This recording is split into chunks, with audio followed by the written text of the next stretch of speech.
Hello again, I am Jim Bob, and welcome back to F1 Manager 23 Hardcore Series. Tonight we are heading to a very, very soggy Suzuka for the Japanese Grand Prix.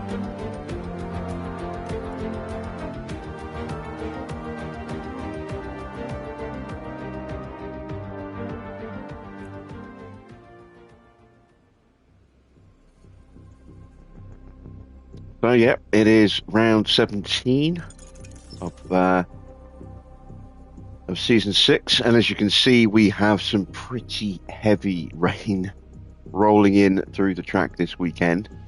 It is going to be an absolute downpour on the Saturday. That's going to affect potentially practice, almost certainly qualifying, and then the race itself is also going to be affected potentially quite heavily at points. Potentially not at all at other points. Maybe enough that it will be wet all race. We don't know yet. But this track has a history of torrential rain hitting. A number of typhoons have blown through and either caused the race to be temporarily postponed or sessions to be postponed. In the past, we've seen qualifying moved up to Sundays before, where Saturday was just rained off completely. So it's no stranger to the heavy rainfall this circuit, and we are definitely going to be hitting some of that tonight. Let's see if anyone has brought some upgrades for tonight.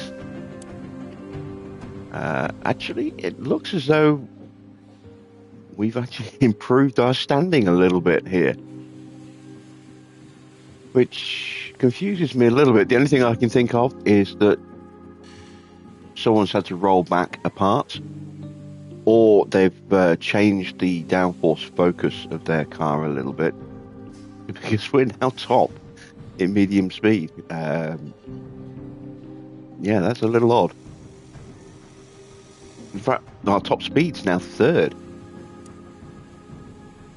It's got to be that someone's not got another part that they had before, or maybe they've taken some they've added some drag to the car to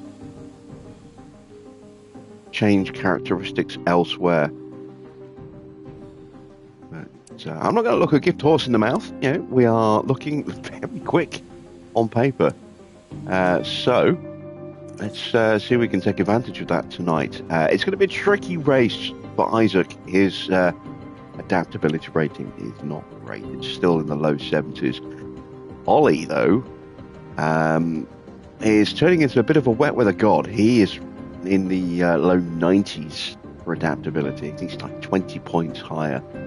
Exactly 20 points higher. I think it's 73 to 93 for our drivers. So it should be a very, very good race for Ollie. Let's set some targets. So we've got to get both cars into Q2. That shouldn't be an issue at all. We're going to go for both in... I'm going to go for the top 8 tonight. And then both cars into Q3. Fastest lap. We'll try. We'll see what the weather does over the weekend. Whether it will allow us to get it. And I think we can get both to finish in the top 8 as well. Let's see. So, new finish position streak. It's gone up from 1 in the top 15 for 2 races to 2 in the top 15 for 2 races. Okay, well, that doubles the performance bonus, so that's not too bad. And then we are 2 down, 3 to go on our quali streak. That'll be worth some good money. All right, we are ready to head to Japan.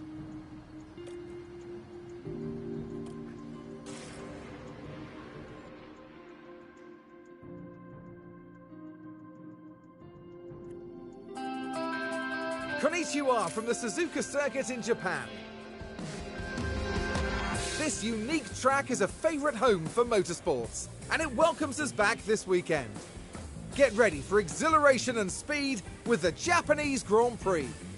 Drivers will battle it out this weekend on the snaking turns of Suzuka, the only figure-of-8 track in Formula One. High-speed downforce will be the name of the game here, if teams want to secure a place on that podium. In the last round, Max Verstappen flew to victory, the Dutchman proving that he can be absolutely unstoppable when he's in such fine form.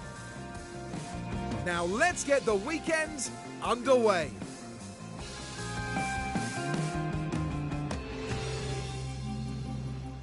Evening, Victor. Evening, Dino. Good to see you guys tonight. Right, let's get our cars prepped for the track. So, given that we've got really heavy rain tomorrow, we've got to get most of our running done today, if we can. Today is our only dry day, as you can see, so need to get the cars dialed in quickly if we can. Let's start by swapping out some parts. Still coax just a little bit more out of that engine. And a bit more out of that ERS. And then some more out of that gearbox as well. There we go. Right, Suzuka is 17 laps.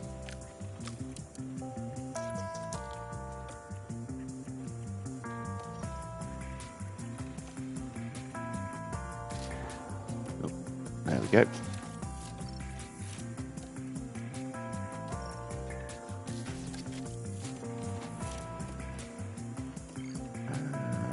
That gearbox. There we go.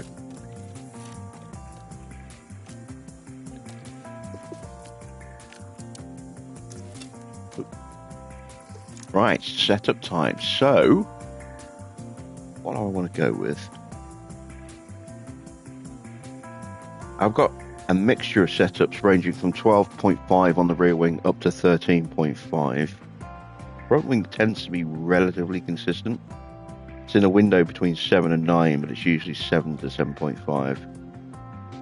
So I'm going to go completely against that with my first setup, and I'm going to go with an 8.5 and a 13.5. I'm going to go 7.3, a 2.9, and a 0.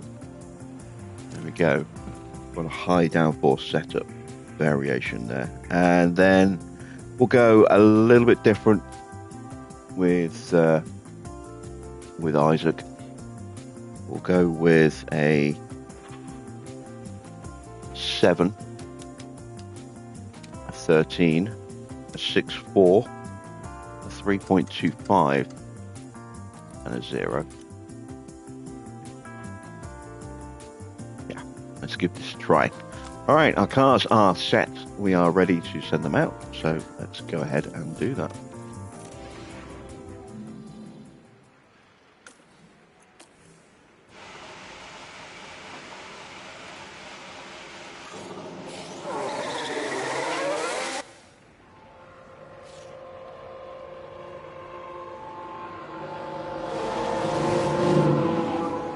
Can you understand me okay?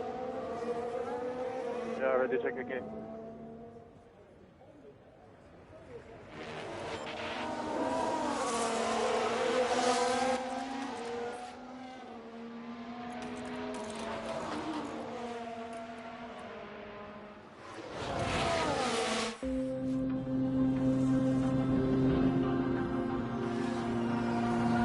All right. I don't know if anything exciting has been happening in the world today, because I could not sleep last night. I was up till about 8-9 o'clock this morning before I finally crashed. Couldn't sleep. It wasn't through lack of trying. I just couldn't sleep. So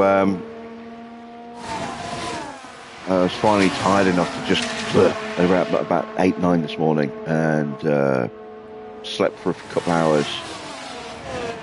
Woke up, I don't know, maybe about 3-4 hours later, and played a little bit of Helldivers for a couple hours to play the new War Bond that came out today, and then grabbed a couple more hours of sleep and woke up.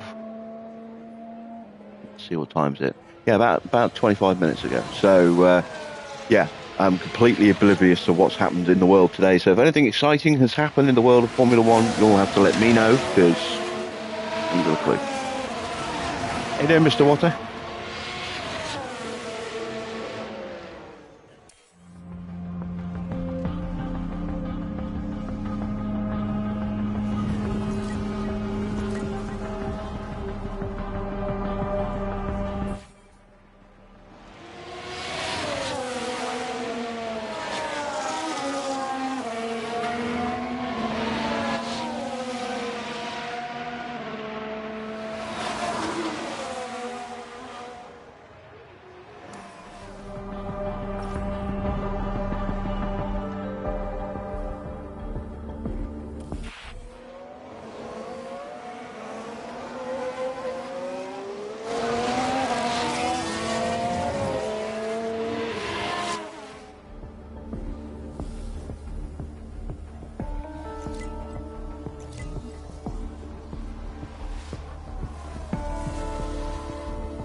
I'm going to take an inspection of Max's car. And let's do that now, while I think about it. Because I want to see just how he was so quick last night. He had a damaged gearbox last night as well. What? That's a brand new gearbox that's gone in the car this session. What?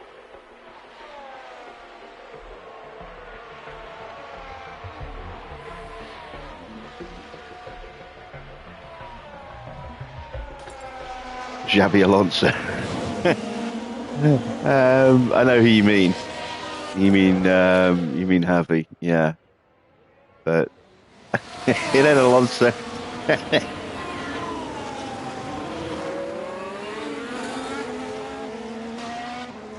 So who's taking over?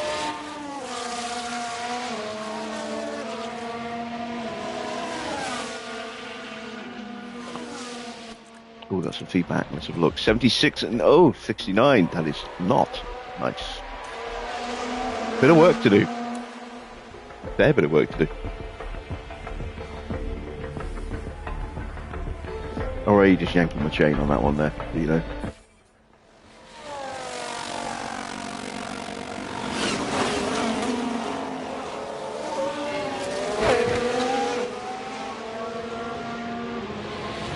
We are checking. I will once again give a big shout out to Lollipop Man for another brilliant F1 video that he put out yesterday, I think, or the day before. Part 1 of 2. There's a second part still to come. The first part just covers the sprint of Miami. Looking forward to the race.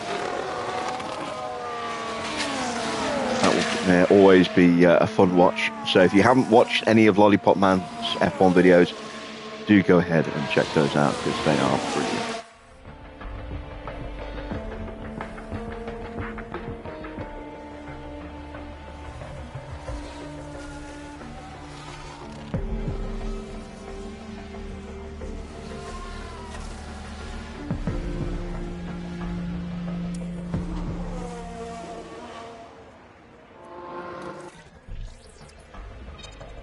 Alright, everything needs to change. Wow, okay, so that's going to be a 13. Front wing actually looks not too far away.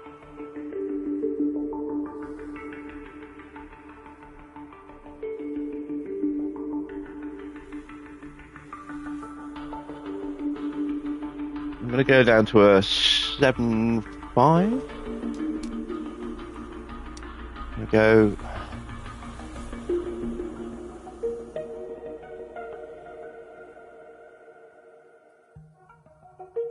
Actually, no, I'm probably going to put the setup on that I've just put on Ollie. Sorry, on Isaac. So 7.13, 6.4. This is going to need to go up a bit. Unless I have to completely eyeball this one again.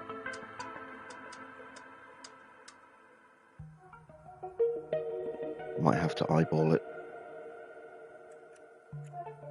Alright, let's go down to a 5.5. So we'll go 7.5 for 13.55, 3.35 and a 0. That looks a little extreme on the toe, but everything else checks out, so we'll try that.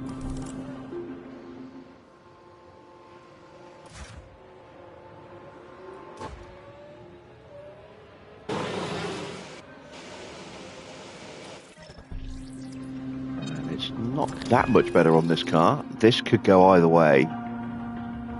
Could be a 13.5, could be a 12.5.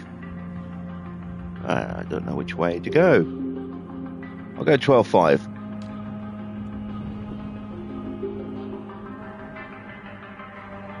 And that has put the front wing out in a way I didn't expect it to, so we'll actually go 13.5 on this one. Let's go with an 8.5, 13.5. Go 7.3. This might be the same setup I just put on. That'll be similar. So 8, 13.5, 7.3, 3 and 0. That's not going to do it. The cornering's not where it needs to be.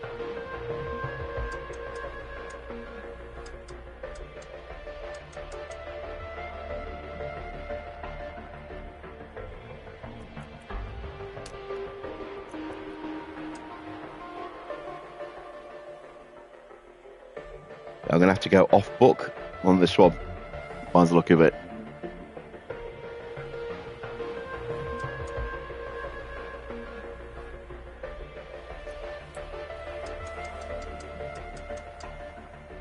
Oh man, start over.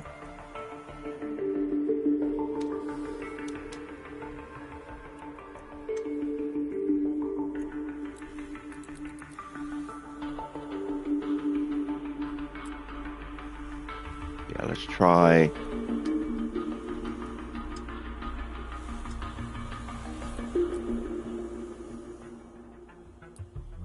Let's try that.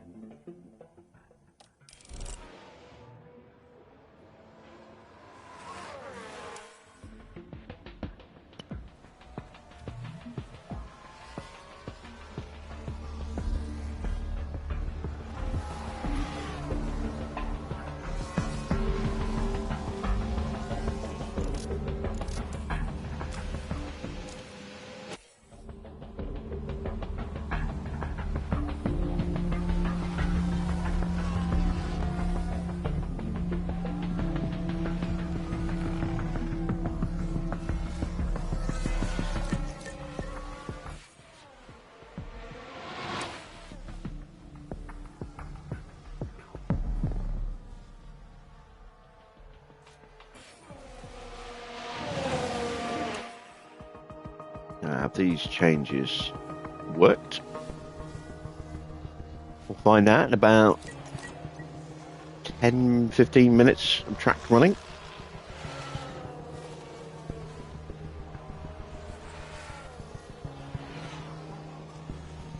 Can't get over how quick Verstappen was last night, considering his gearbox was knackered. Eesh.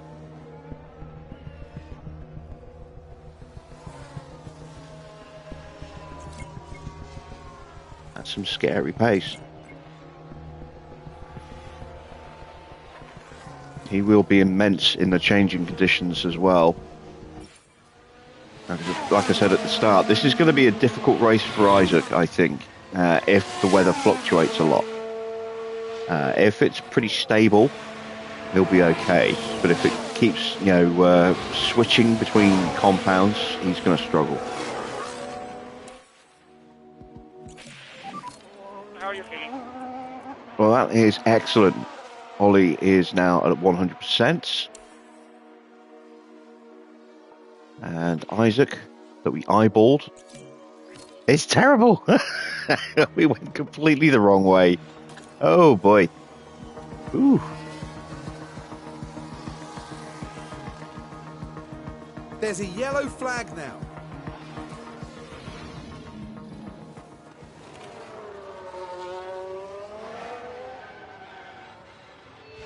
Bit of a whoopsie there for Max.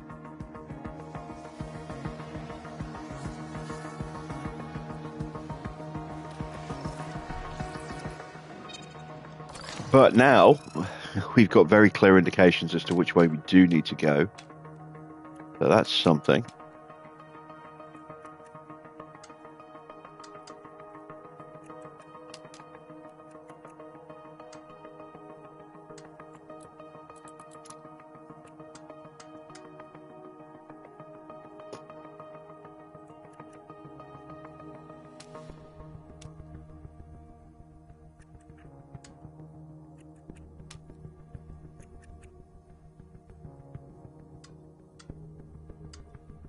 We just got to go with that. Push it all the way to the extreme there.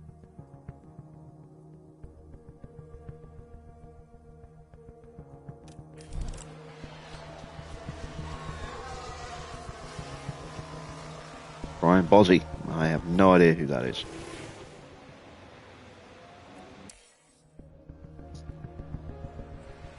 Is there a reason given for the change? And the ousting of Mr. Marcos Padros, is he retiring? Is he leaving the team? Go somewhere else? Is he just not well?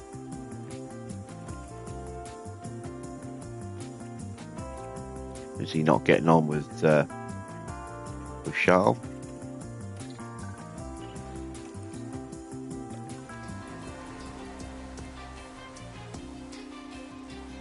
Both cars are fine. Let's throw in 28 laps of fuel and cross our fingers that we've got it right for Isaac this time.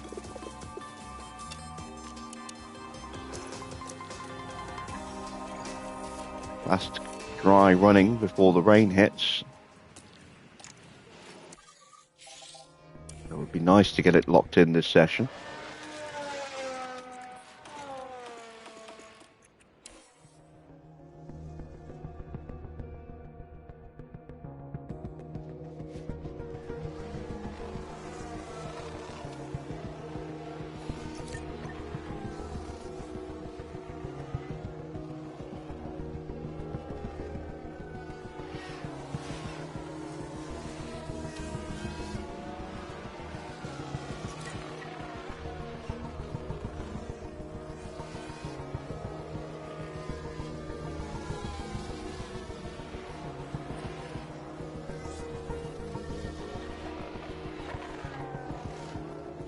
Being moved to work on other important company programs. So I wonder what's going to happen with Ricky. If he's going to stay at the end of the season and become Hamilton's engineer, or if this Brian Bozzi move is a temporary one and Ricky will become Leclerc's engineer on a permanent basis next season and Bono comes over from Mercedes with Hamilton. We still don't know what's happening with Bono. Ooh, excuse me. Whoops. Sorry about that. Yeah, we still don't know what's happening with Bono, if he's going to stay at Mercedes or if he's going to join Hamilton at Ferrari. So, really curious as to who Ferrari will pick as Hamilton's engineer for next season. If Bono's staying with Merck. And there we go, we did get it right with Isaac. That is a 100% setup. That takes a bit of pressure off.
All right, we've done our running, 79% on the track.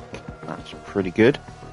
We should easily be able to knock out the remaining 21%, regardless of the weather conditions in FP3. And of course, the most important thing, our car setups are both nailed.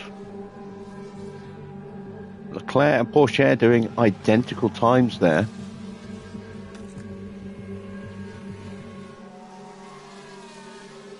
On 27.255s.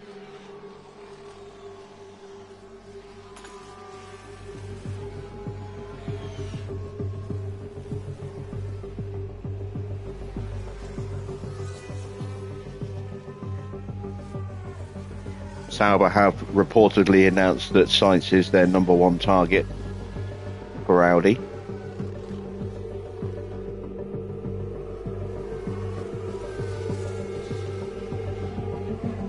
Which isn't really that much of a surprise, given the family link to the company, with Carlos Sr. having done a lot of work with Audi. And of course, Junior's talent. It will be an interesting lineup of Sainz and Hulkenberg next season. They'll probably have a season of pain to go through, at least.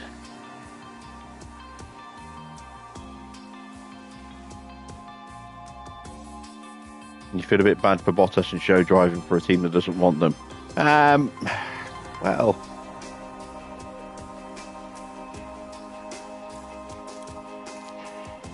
it's just the way it goes. I mean, it's not the first time that a team has wanted to change its driver lineup completely.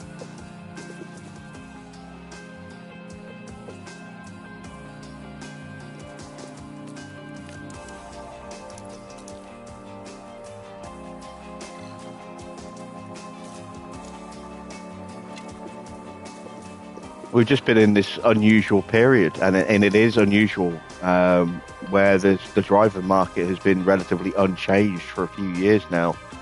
You know, next to no changes every season. In fact, I don't think there was a single change last season going into this one.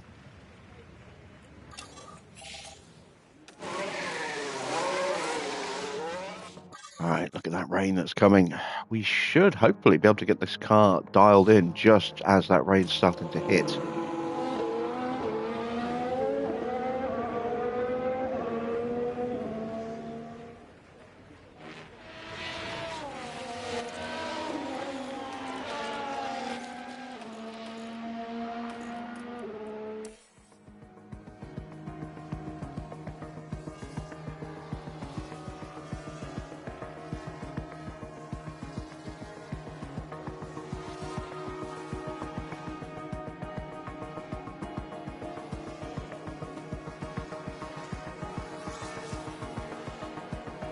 Evening, Baron.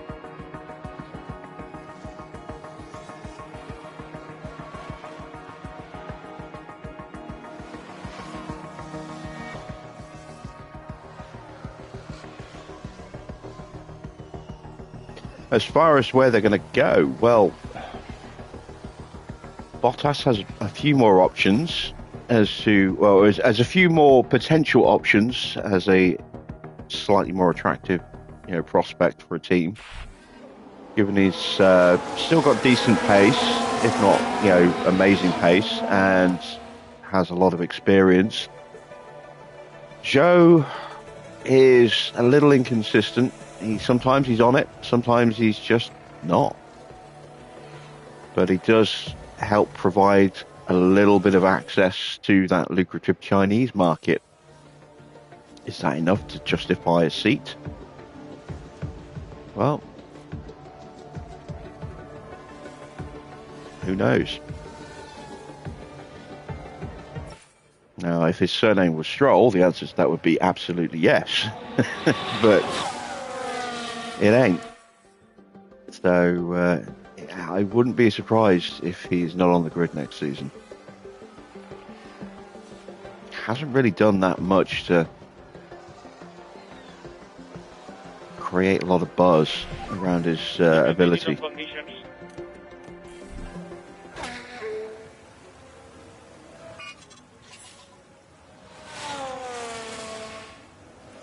Right, rain is hitting hard. We are so close to getting these cars finally done, or the track knowledge finally done.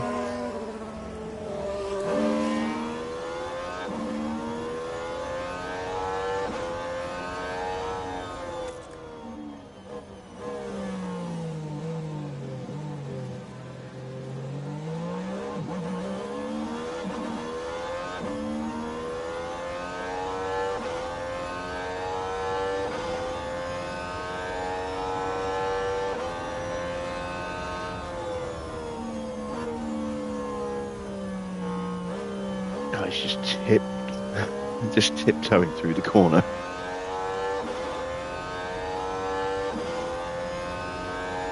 Going to see a Red Bull go flying through in a minute. Maybe not. Let's call them in.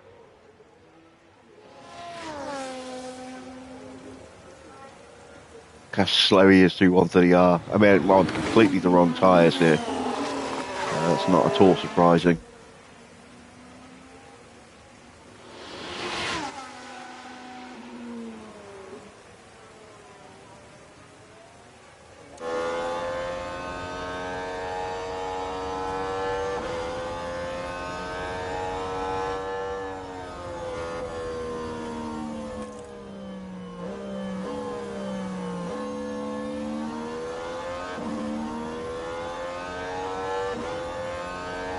Hopefully we'll hit that 100 at the end of this lap. I really don't want to have to send Ollie around for another one.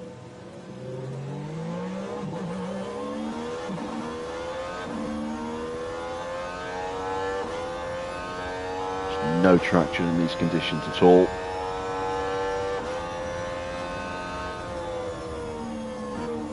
There we go. Now we'll see the Red Bull come flying through in a second on the exit of Spoon.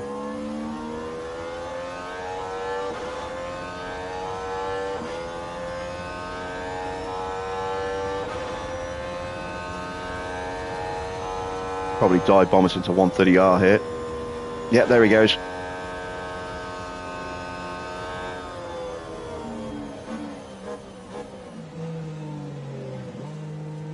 That's now full wet conditions.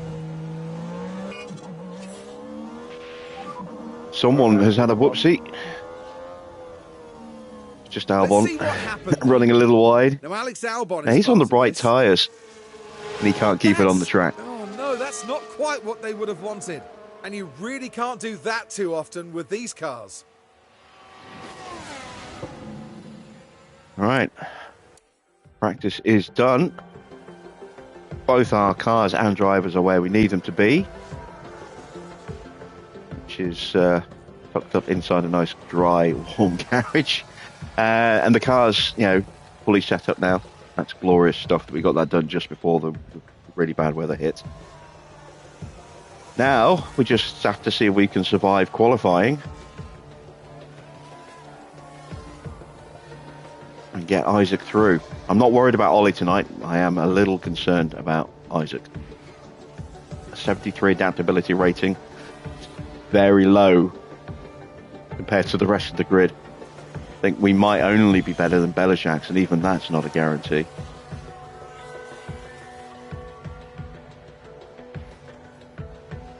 Evening, Sir Adam.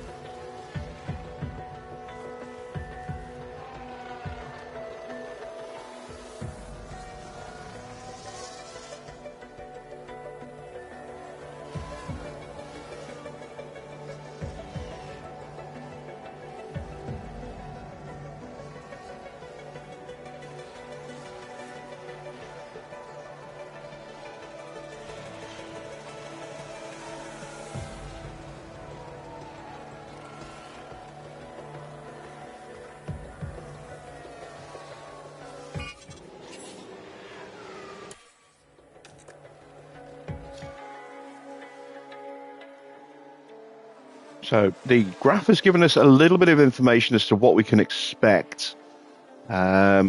in terms of rainfall against the grip level there.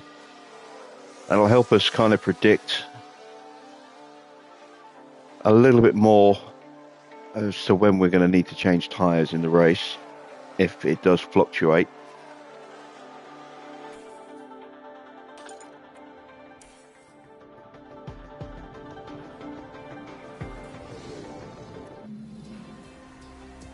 Only thing we need to look at for qualifying is if it's dry or not, really.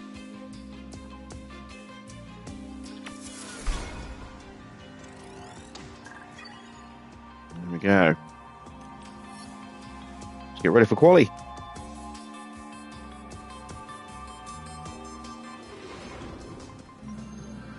There's tension in the air today, so it must be time for qualifying. Suzuka is a notorious circuit both for its unpredictable weather and the difficulty of closely following other cars.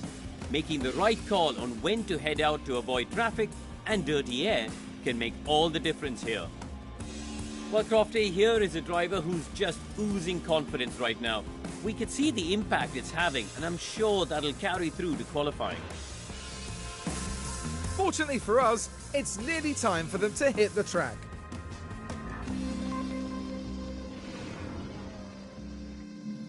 Looks like it's going to start dry. It is. Okay, let's put in some new parts.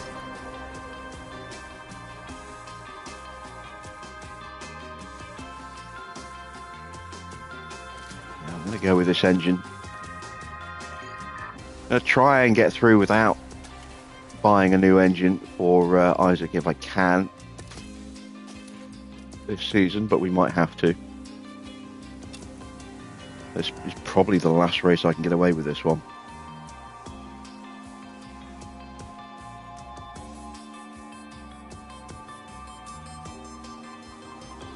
And Ollie's still got a 77%, that'll be absolutely fine. That ARS will get him through tonight. And that gearbox. All right, let's take a look at the weather.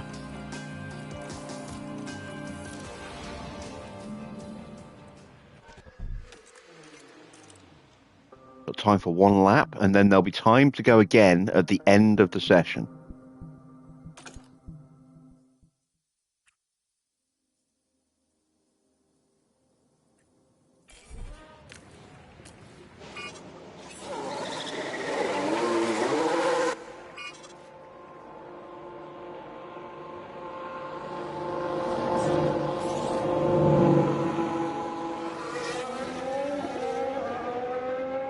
Whole grid is piling out, as you would expect. Work on those brakes. Copy. I could have waited for a car to go through and then try and give both a slipstream, but it's a risk when everybody piles out like that, because if someone makes a mistake, everybody behind gets their fast lap ruined. So always better to try and be the first one out on track, I think, in a situation like this.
Right then, let's see if we've done enough, if we can do enough to get both cars comfortably through.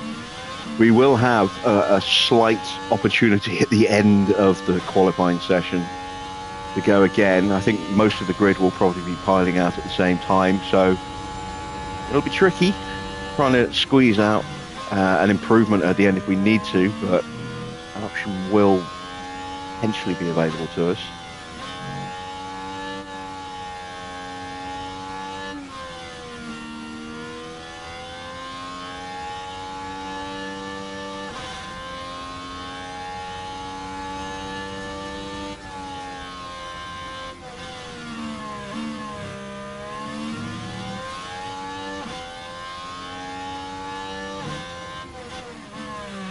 Evening, Paul.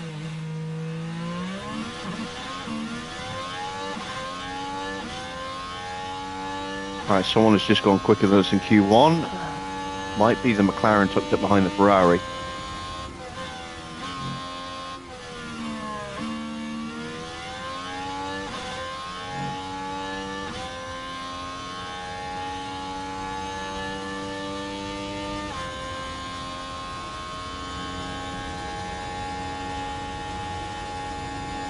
Jar is not getting the benefit of the slipstream that I was hoping he would.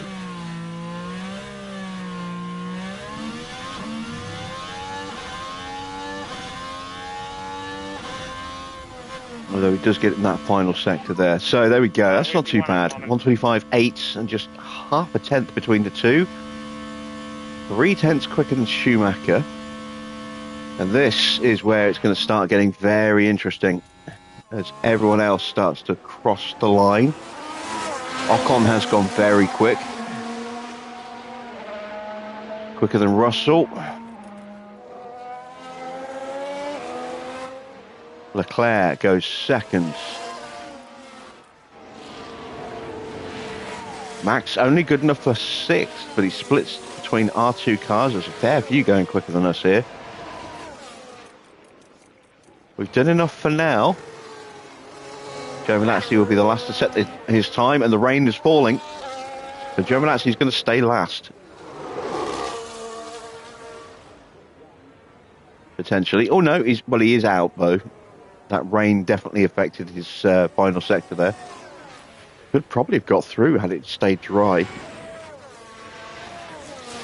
So we are safe by about 4/10 at the moment.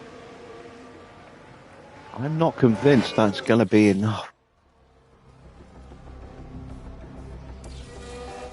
We are going to prep to run again at the end.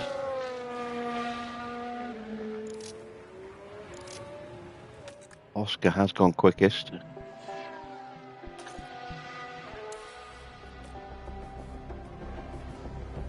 Maloney's gone straight out again, as has Belichak's.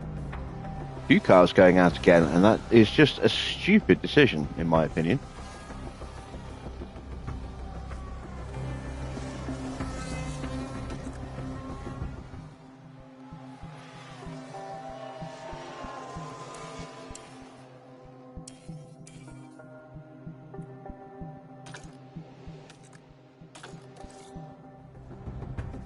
Right, that track is going to start drying up very quickly.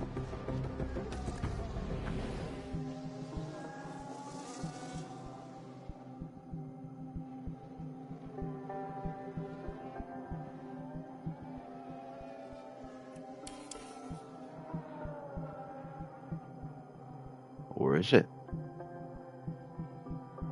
There we go. Everyone's piling out.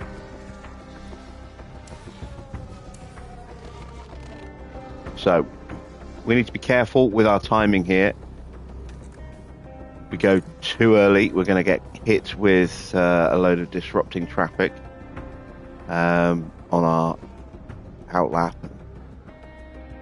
No, sorry, we're going to get hit with a lot of traffic when we're on our flying lap. If we go too late, our outlap will be heavily disrupted. I think we're going to have to go now.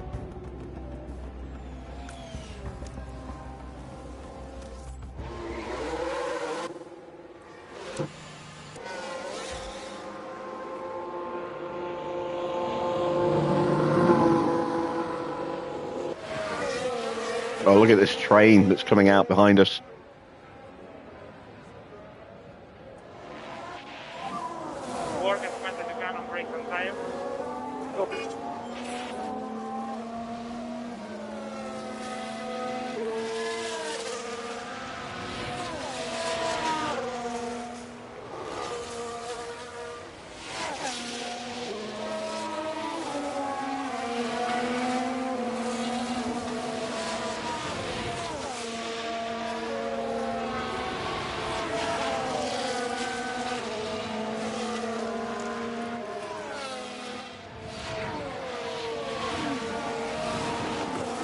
So it is Schumacher who's going to be the first to start a flying lap. And the track isn't quite where it needs to be yet, so he has gone a little bit too early. Same for Maloney. And Maloney's going to get a tow off the back of Schumacher. Got a Mercedes just exiting the pits now. And Max now starts his flying lap, and the track is now fully dry. So Max has got the timing right. Although, having said that, he might get held up straight away here by Zhou.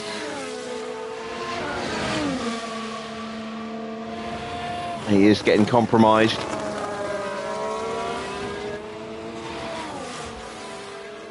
Meanwhile, we are now about to start. There is a yellow flag. And that is Schumacher making a mistake at the hairpin. So Schumacher now is in real danger of going out. We can see what happened. He's only just clear of the drop zone right now, and cars are going to improve. So I think that's Mick out in Q1. Fails to respond. And hopefully there's not too much damage to the tyres.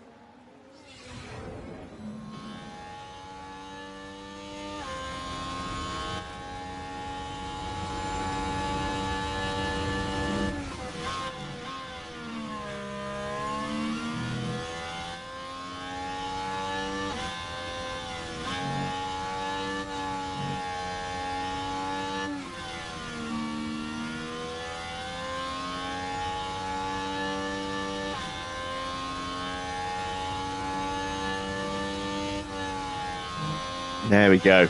Jar definitely closer on this lap. Able to get that Sector 1 slipstream. Should get a really nice slipstream through Sector 2 and 3 as well. No issues at the hairpin for us.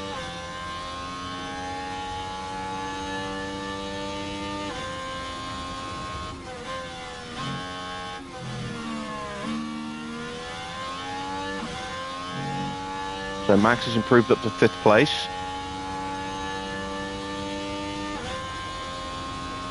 This is looking like a pole position lap for Isaac here.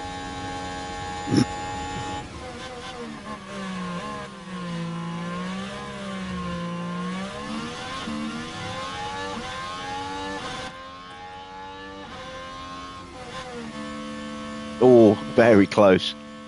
Ollie should be safe. He has improved just above Max.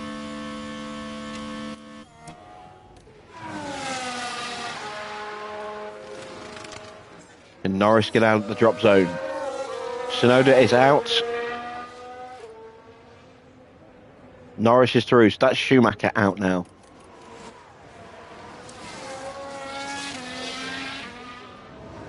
Gasly crossing the line is the last car, I believe.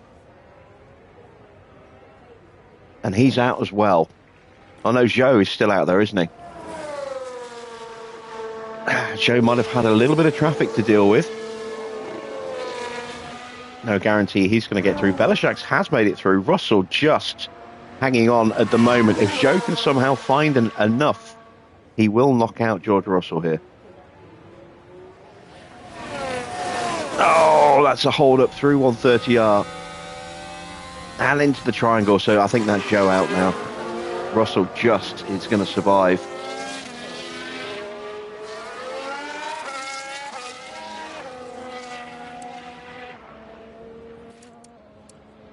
Yeah, 127.4 on that lap. Look how much he got held up.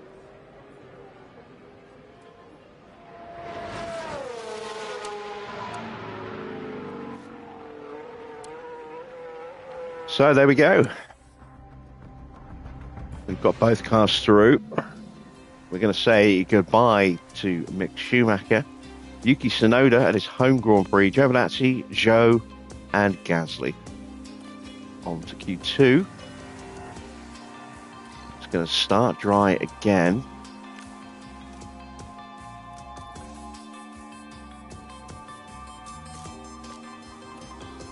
Play it safe. I'm just going to get new tyres on to start with, in case I need to send them out immediately.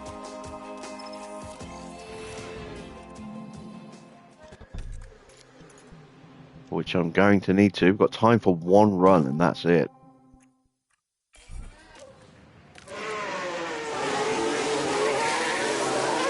We've got Albon heading out in front of us. So this will give both of our cars a slipstream. This has actually worked out quite nicely.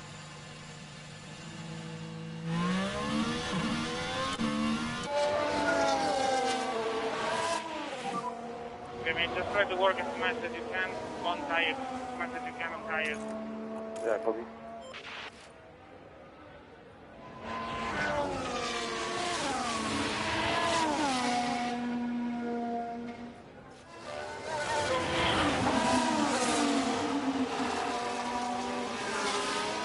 And this truly is a one-shot and done session. There will be no chance for improvement after this lap.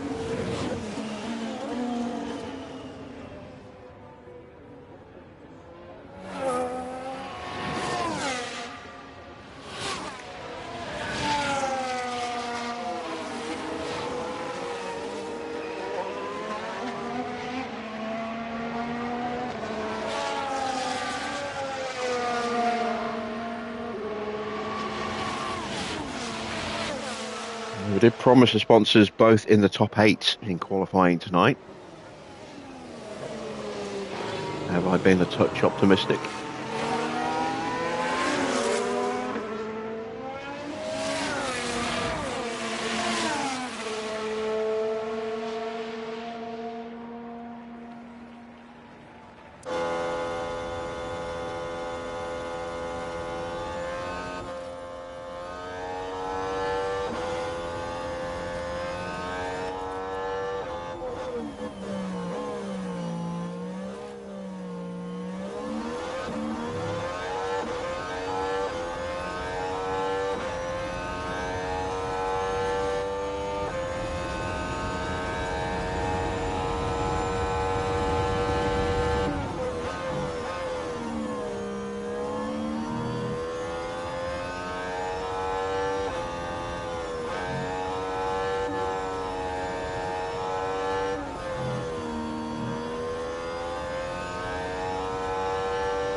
All right, good first session. First sector. Both drivers going purple.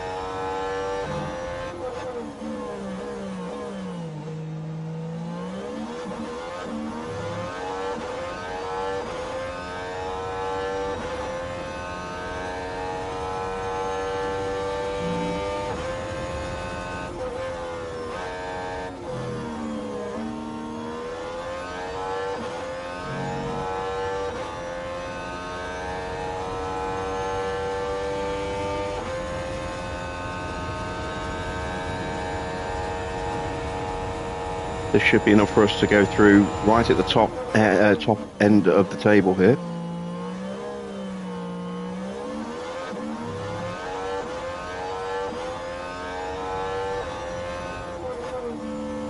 .125.4 and a 125.7.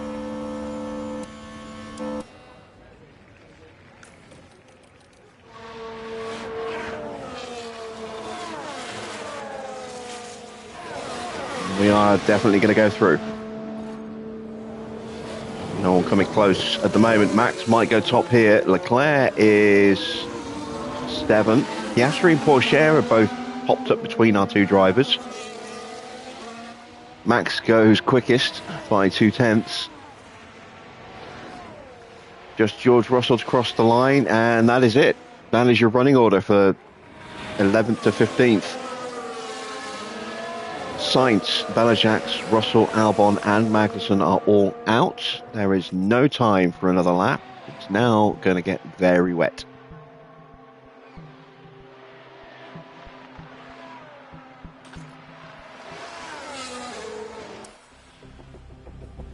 Porsche looking very quick though. Where is Porsche? Was he tucked up behind anyone?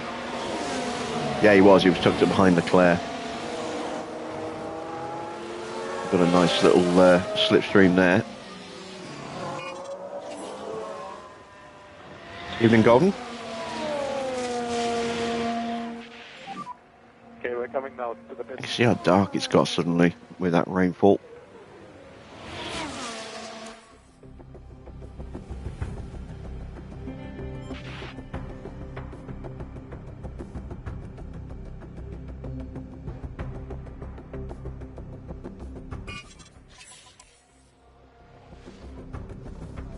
And there's a fruitless exercise for Belichac's there. He will not improve, nor will George or Norris.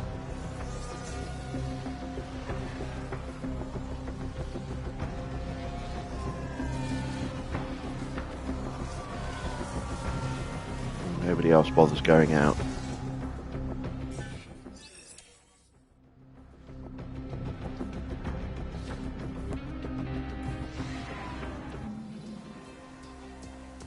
So, top 10 shootout to come. Oscar has got a penalty. Don't think he hit anybody in the last race, so that must be a positional change for new parts. Which means he's going to drop out of the top 10. And we're starting on full wets. All right.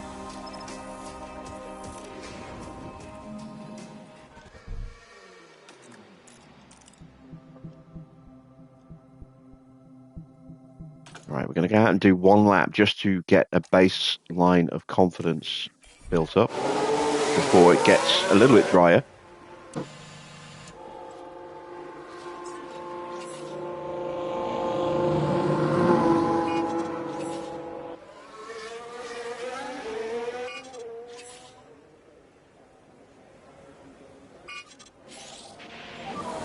Working on those brakes and tires. Copy.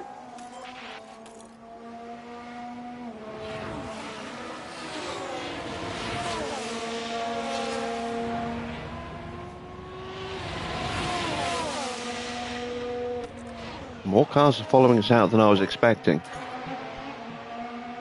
The whole grid's coming out. That is a huge train there forming behind Oscar.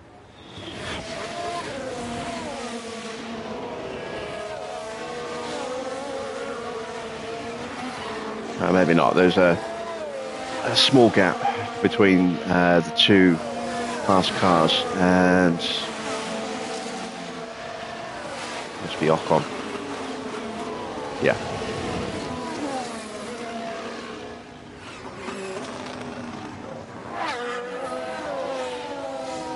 So Norris going to get a good slipstream here. Leclerc's going to get a good slipstream behind Stroll.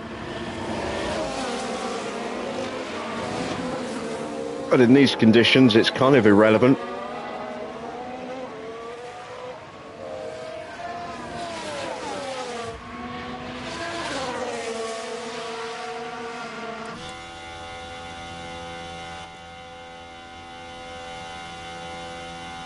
Let's watch qualifying in reverse for this lap. Have a good one.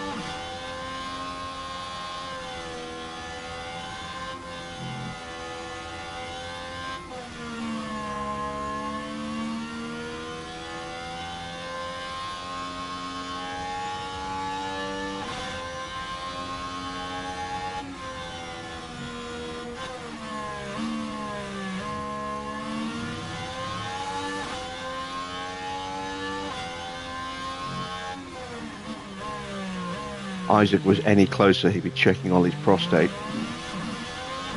There we go, a little bit of a gap.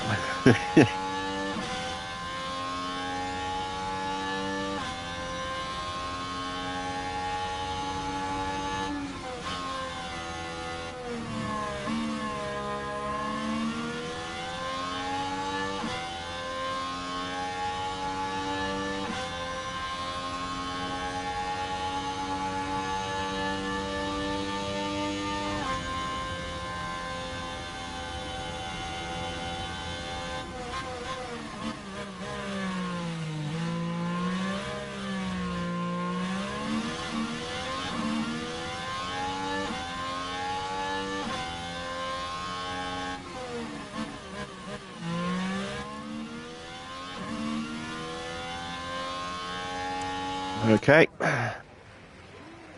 Not stellar times,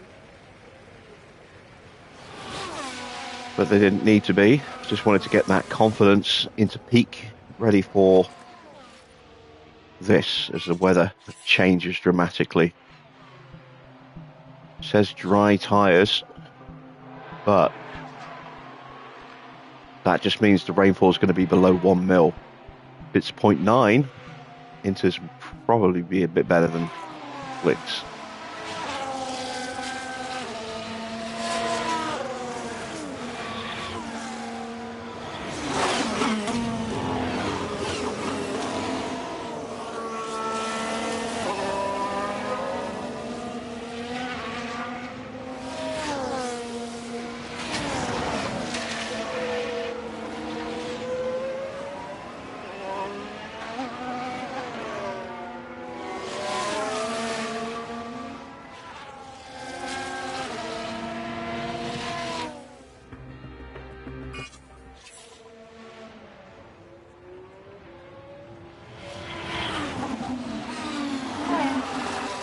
That is looking like slick tyre weather.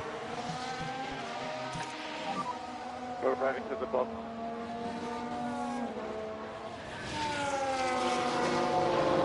Very, very tight. I wish I knew what other cars were going to do.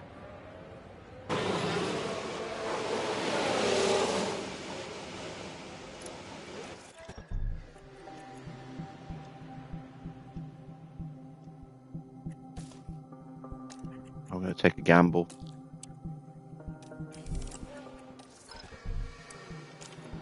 I'm going to go with slicks and hope that conditions hold up enough.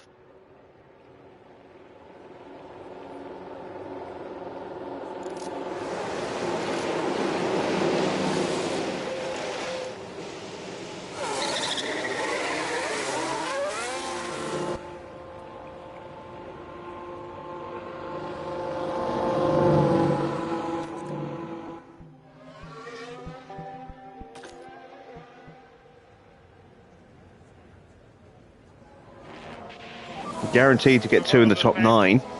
Copy. Thanks to Oscar's penalty. And it's creeping back up again. Yeah, I'm a little concerned by that.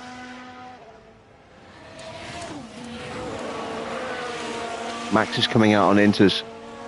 So Charles. Oh, have I got the wrong tyres on?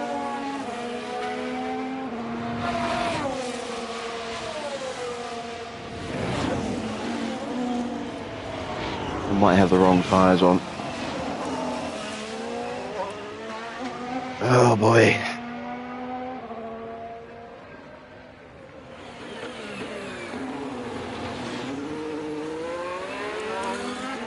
Everybody's on Inters.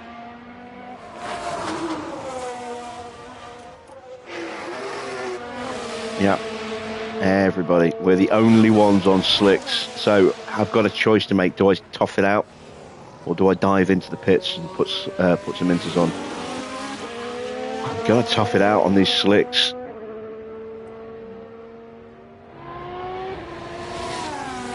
And just hope that I can find some improvement on the second flying lap.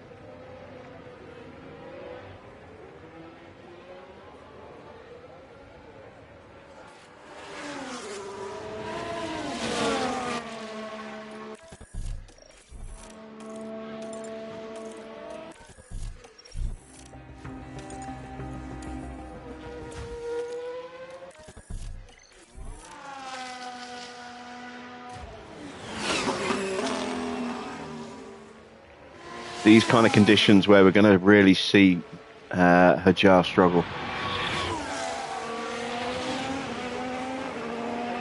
It's just that little bit too wet for slicks. It's just that little bit too dry for Inters. He would be screwed either way.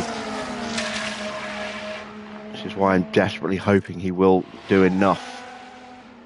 You can see how big a gap has opened up to Behrman though.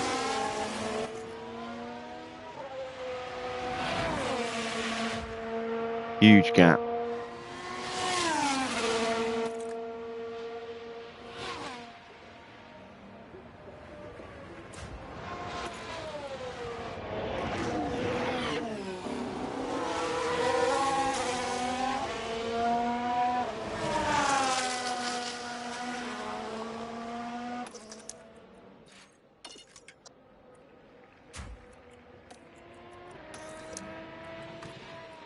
Look at that, 2.5 seconds slower.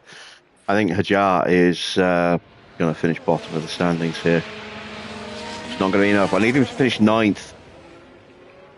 All I can hope is that somebody makes a mistake, or that the track dries out a little bit more in the next minute.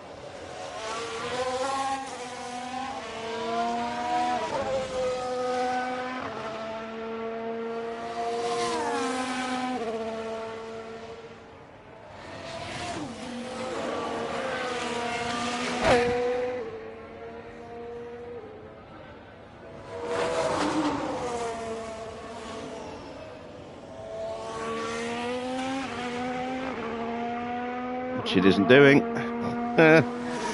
Oh boy.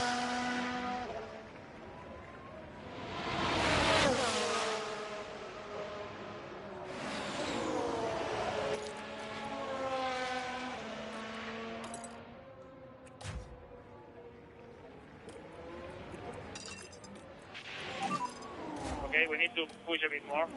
Copy.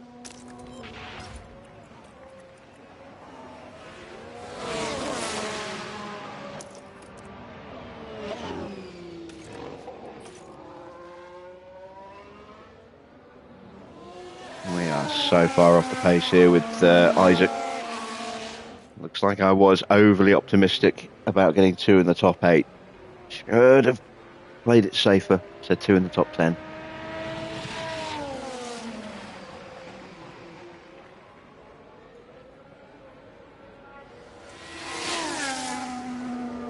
Considering everyone else has gone out on inters and we went out on slicks, Behrman's pretty close. Although he's going to get some traffic to deal with here.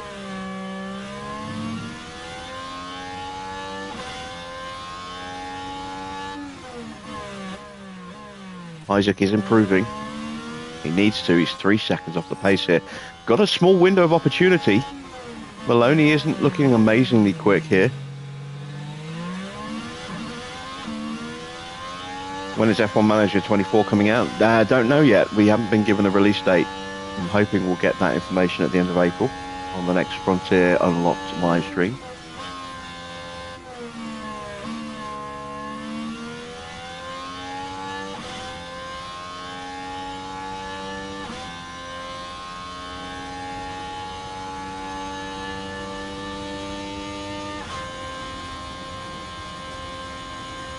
So Behrman's going to start in 4th place.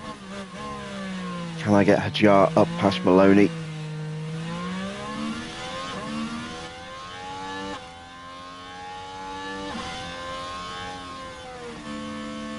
No. I found less than a 10th in the end. Ah, bugger. Alright, so we failed our sponsor objective. That's not so good. We'll be starting 4th and 9th. Race day has arrived, and the time has almost come for these drivers to fight it out, wheel to wheel. Anything can happen at Suzuka, as Kimi Raikkonen proved in 2005. The Finn battled all the way from 17th to win. Will we see a similar show of will and talent today, I wonder? Karun, how would you describe the mood in the Alfa Romeo camp heading into this race? It all feels very positive down in the garage. Everything seems in control and morale looks to be very high. The team are gelling well together. This Suzuka circuit is primed and ready and waiting to see Formula One's finest battle it out.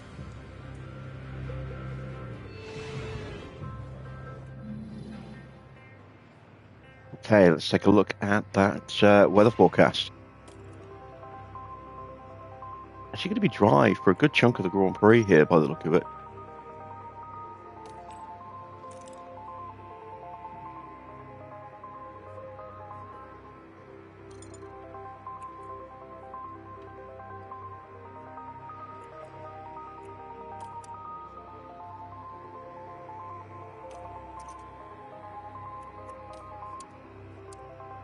And it's not going to get wet enough for us to need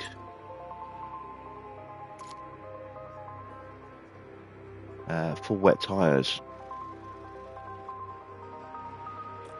Gonna go with something like that, I think. With a view to maybe changing things up.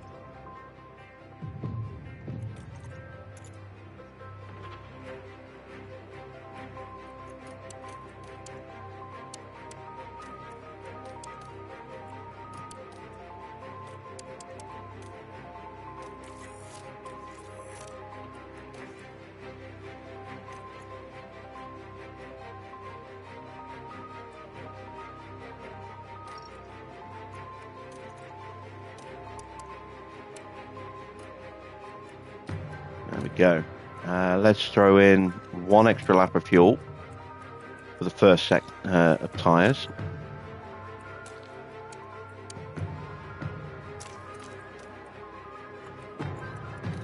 Let's see what we can do off the line.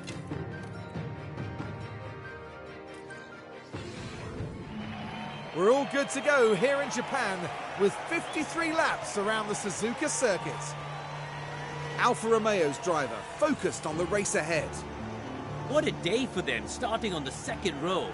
Holding on to fourth will be a challenge in the race, though. This should certainly be a good one, folks.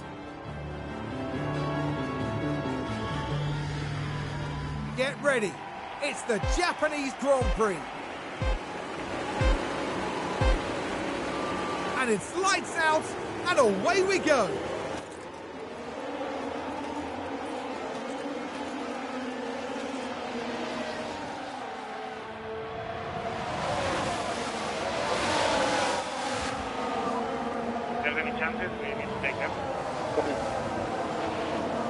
Right, can we fend off Stroll?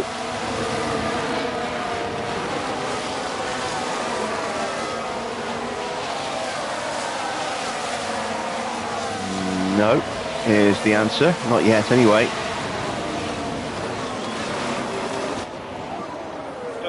Okay, Leclerc and Porsche on hards might try and go all the way to the rain. Oh, we've got a yellow flag. Contact with Isaac.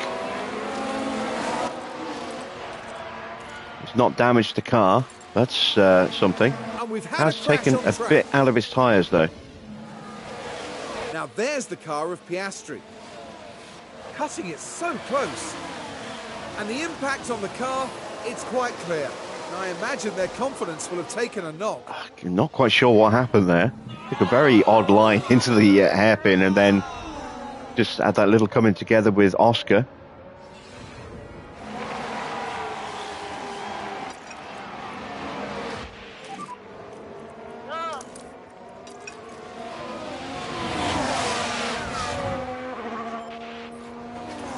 Has killed his confidence, which is already going to make things hard given the changing nature of the race later on. He's going to be off the pace anyway, but that's not done him any real favours at all. Did Piastri pick up any wing damage? No, he didn't. Okay, so we haven't damaged Oscar's car, haven't damaged his tyres either, by the look of it.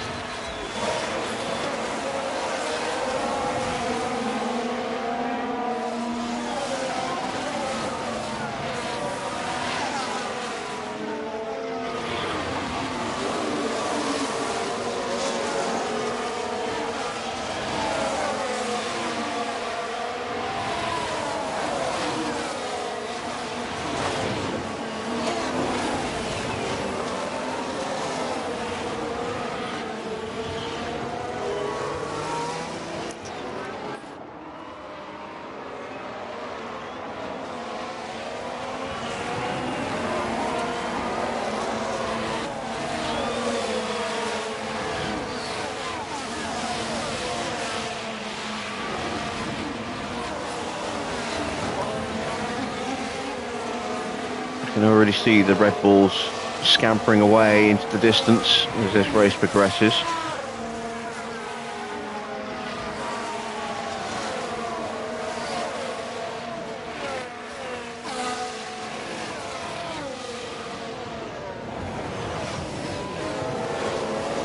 At least Isaac is almost back into the train.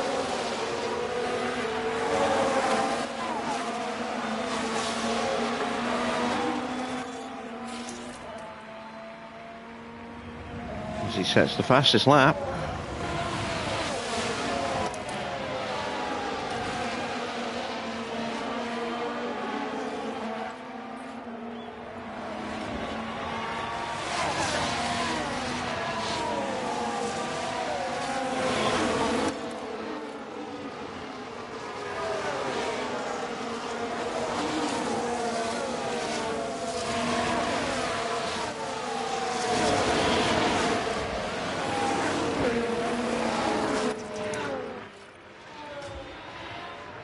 Is this where I'm going to run out of battery, though? Or run out of pace? Oh, get close, get close, get close. Tried to back the cars up behind a little bit, behind Ollie. And if anything, I've probably made it a little worse. I think we need to start getting a little bit quicker. Copy. Yeah, Isaac's going to get dropped. He's going to be under attack from Sainz again. So we'll let Sainz go through, plug that gap that we are just outside of the DRS on. And maybe we'll actually get the DRS back and be able to retake the position on the straight here.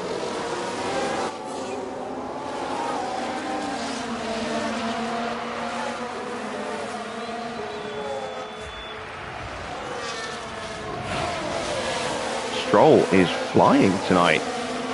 Got past Teo.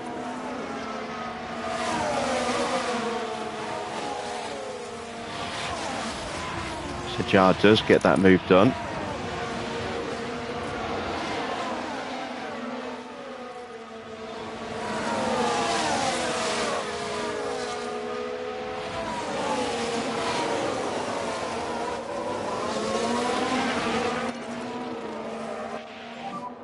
I need to overpush it. Copy.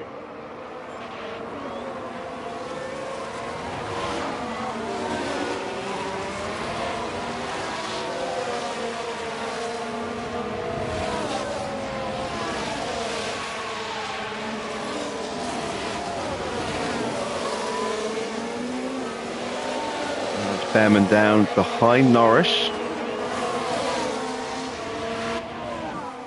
Game over. Do your best.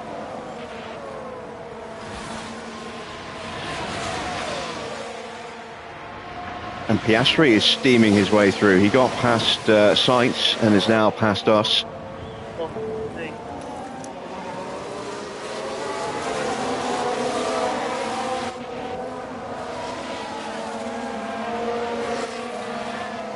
Hopefully we can stay with him.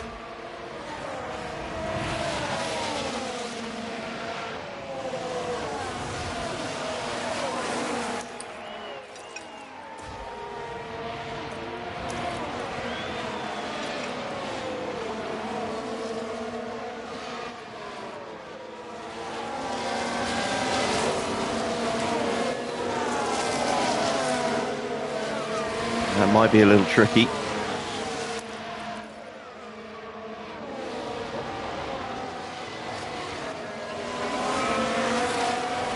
Oscar is pushing hard right now.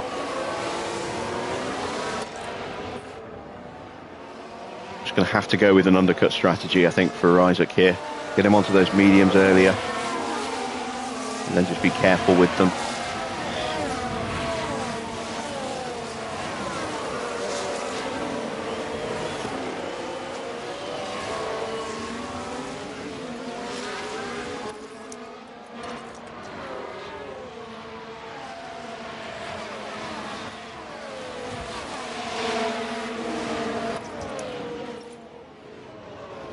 Porsche back in front of Stroll, Norris all over the back of the pair of them now. Even Raber.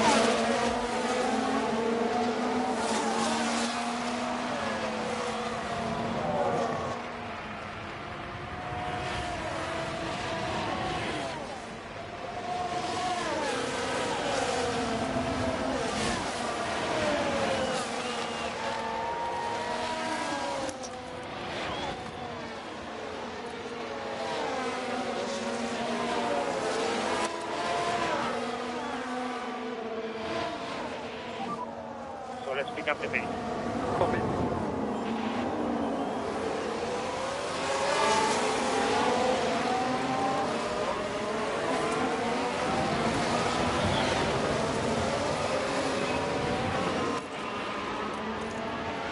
Still at starting level confidence. Isaac's confidence is starting to creep back up, which is good. It's important. As we dive up the inside of Norris. And straight past Porsche.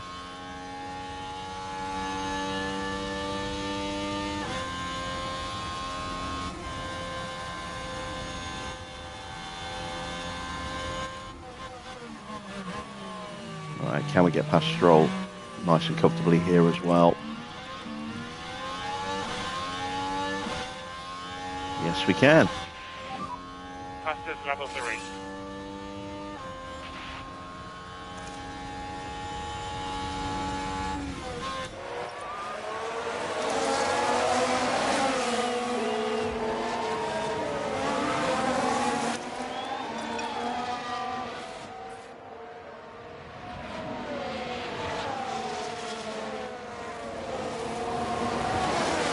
How did you get on in Barcelona, Raber?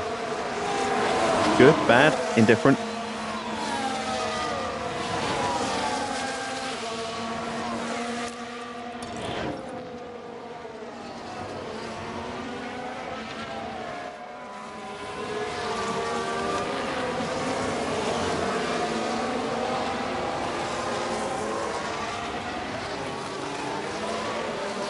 First and fourth, nice.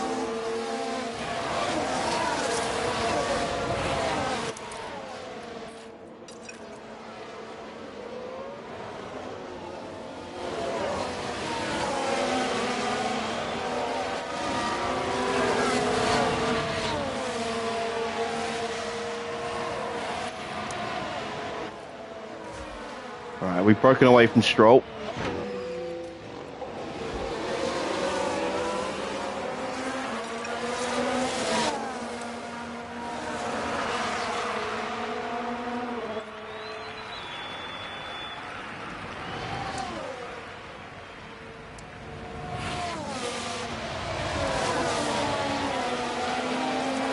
Leclerc is pushing those tyres pretty hard.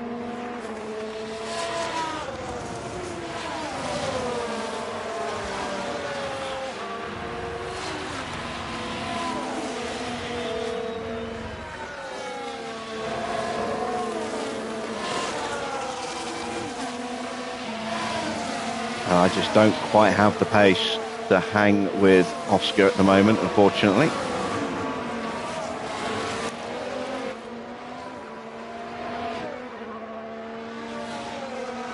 Not until that confidence stat recovers.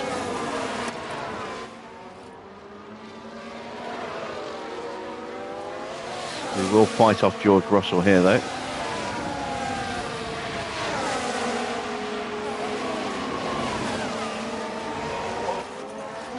And there we go, back into medium.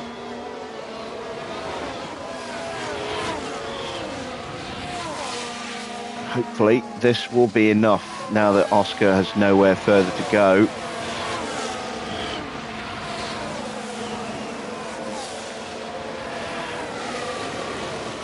And we can stay in the train.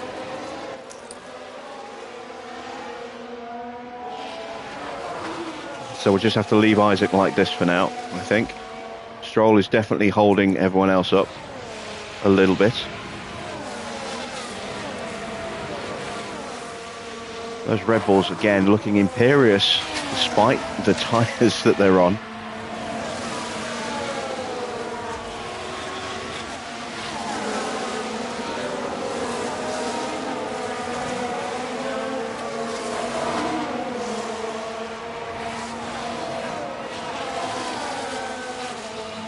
Just struggling for pace in the first sector while our confidence is low with Isaac here.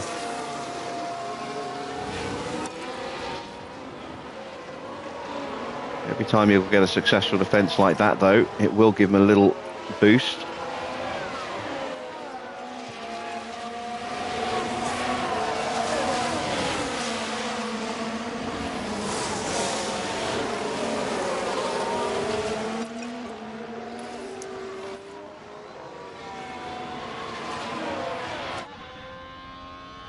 Now we're at the point where we should start getting slipstreams on these straights.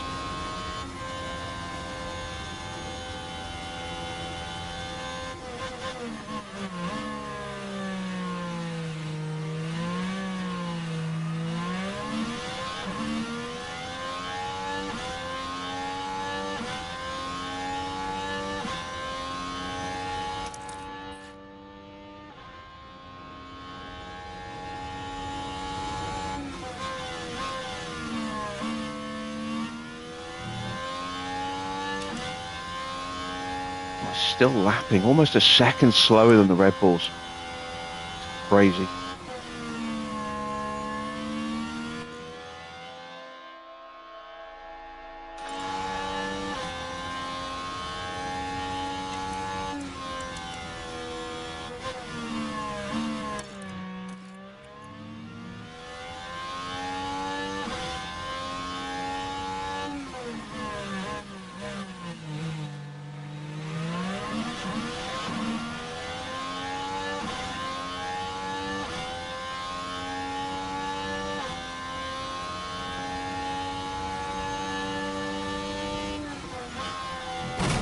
Oh, that is a big crash for Lando Norris. It's a huge crash.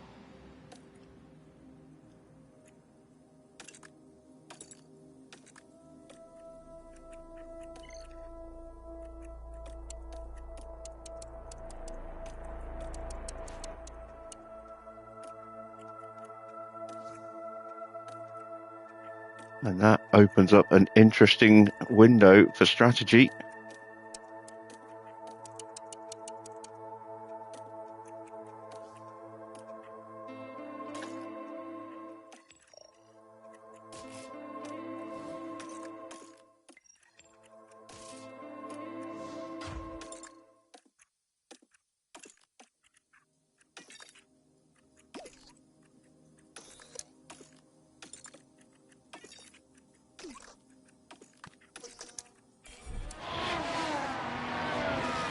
And See here that we've got crash a yellow again. flag.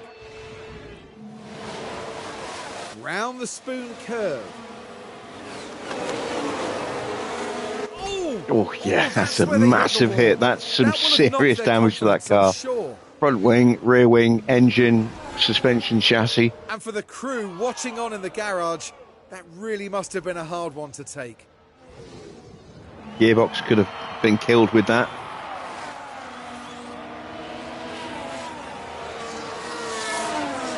Leclerc is boxing off of hard tyres there. Here comes Behrman. Stroll's coming in as well. There's a fair few cars staying out.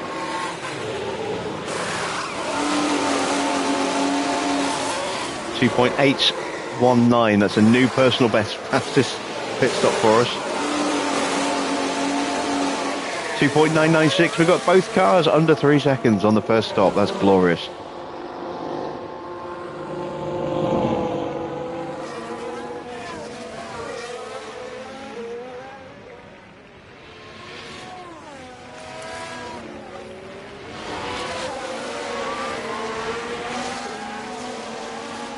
And as you can see, a lot of cars stayed out. I'm surprised all the soft runners didn't come hurtling into the pits there. But there may well be enough time for them to box at the end of this lap before the VSC comes in.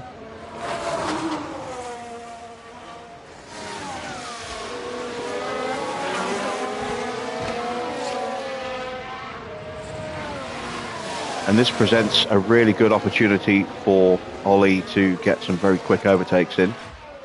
Isaac gets a chance to recover his confidence a little bit over time under the VSC, and then hopefully we can push on and get past Ocon and Stroll. But if not, if we can't get past them, Gasly and Giovinazzi will be potentially easy targets if we can catch up to them.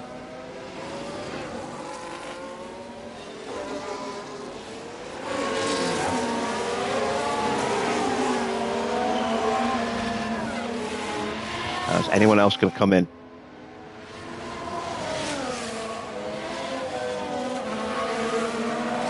No, not yet. Russell stays out there. See, if I was Russell, I'd have boxed. What about Schumacher? He's staying out as well. Interesting decision. Don't think it was the right one.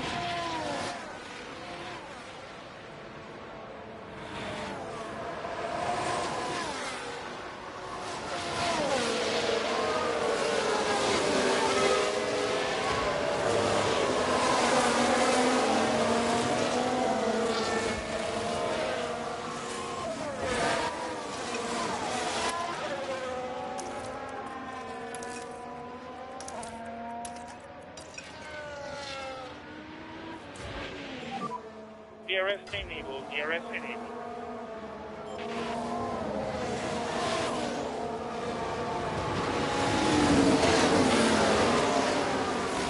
All right, we've got a significant grip advantage on the cars in front of us here. Let's put that into immediate effect.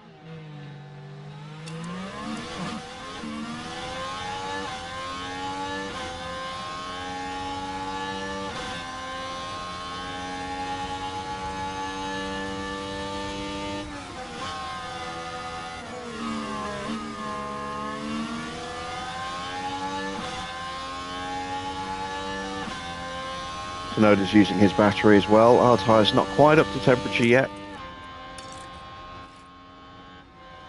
but they will be very soon.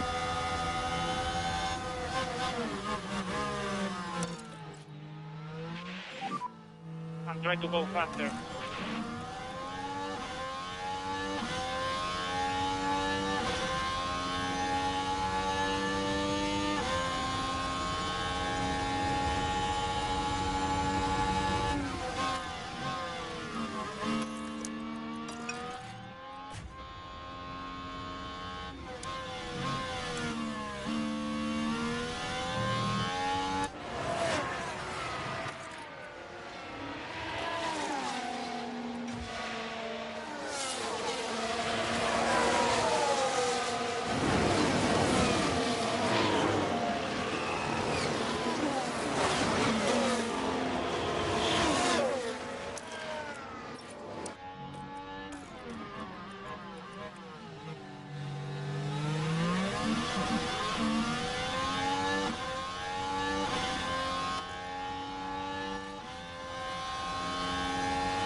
Almost got through there at Spoon.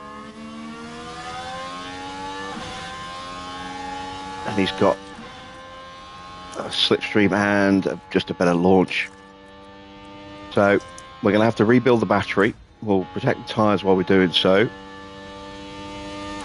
Isaac has got sights all over the back of him.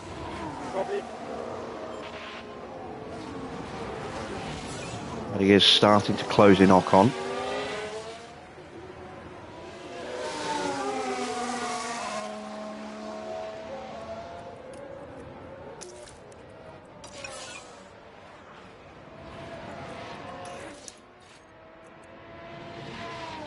And there was no defending that, so we'll let it happen and try and ride sights through. Downside is that we do lose some more confidence again.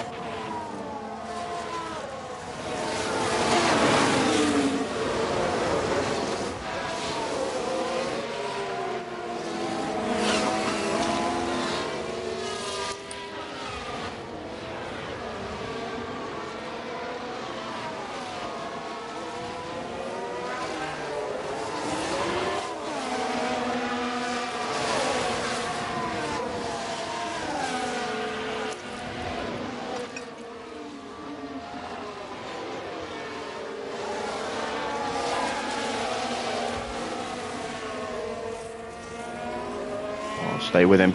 Stay with him.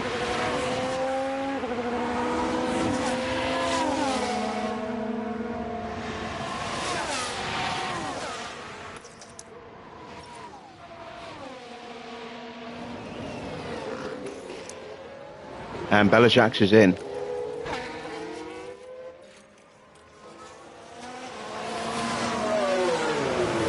moves off those mediums onto another set of softs. Hey, interesting choice.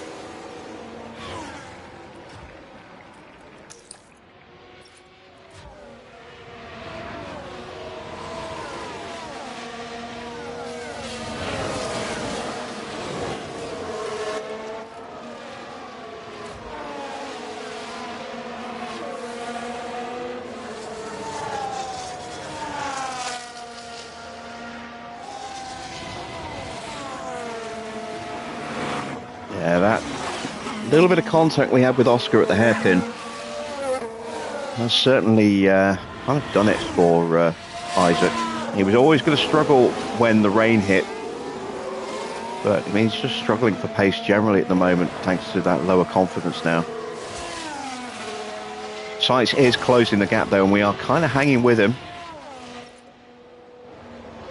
So we are getting pulled onto some of those cars in front, and then we can hopefully try and make a move forward.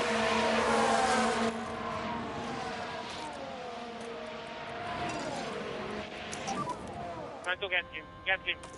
Going to go for a fastest lap attempt here. But it does mean I've got to get past both of these guys here.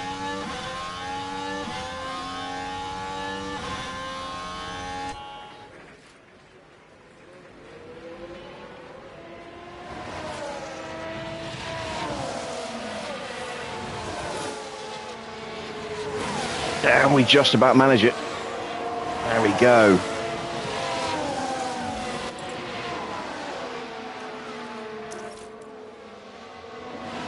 All right, we got past Sainz. Nice. I didn't even realise that. I'd left the battery on.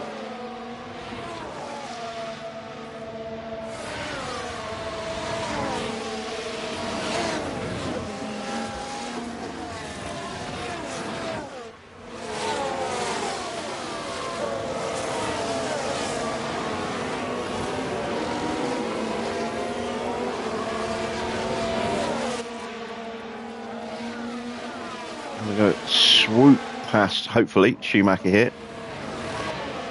No, not quite. Not getting the fastest lap. But we are going to get multiple positions on this lap and a confidence boost all the way up into maximum confidence.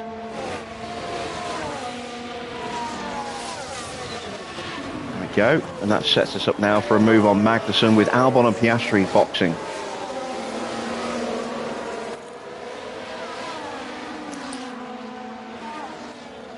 And Albon got out of the way for us as well.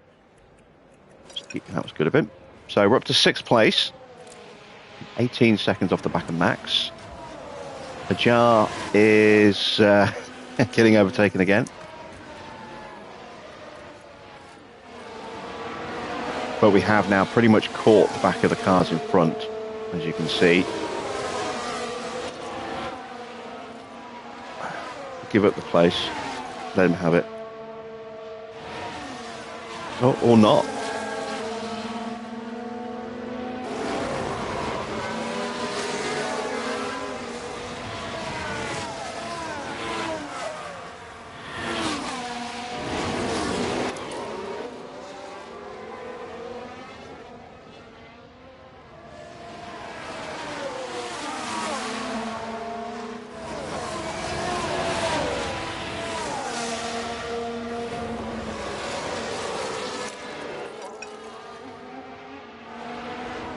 And Max is in.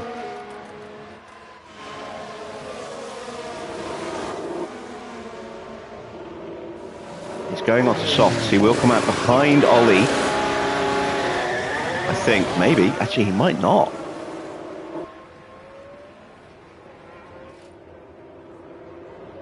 Schumacher boxes. He is going to come out behind Ollie. Not by a lot.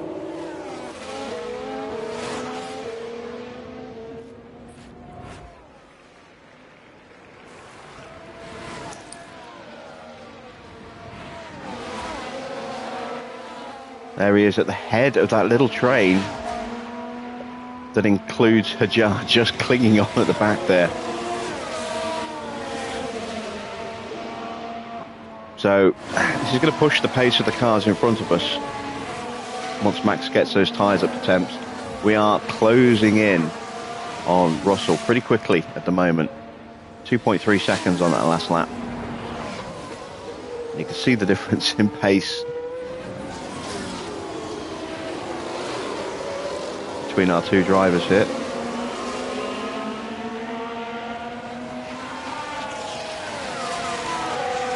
All right, we need to get past Giovinazzi quickly before he boxes.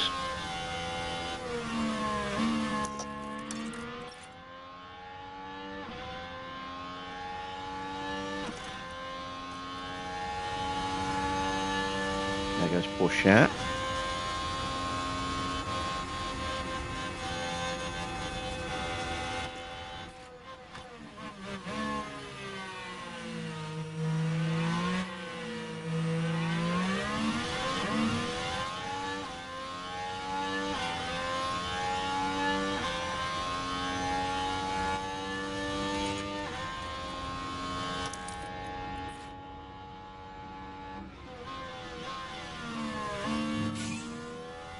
Albon sets a new fastest lap, so it's unlikely we're going to get that tonight.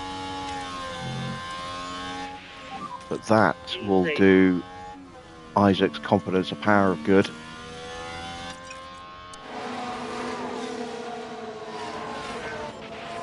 Max tearing away from the cars behind him. He's pulled out a gap of 3 seconds now. He's only 1.7 behind us. We are almost on George Russell.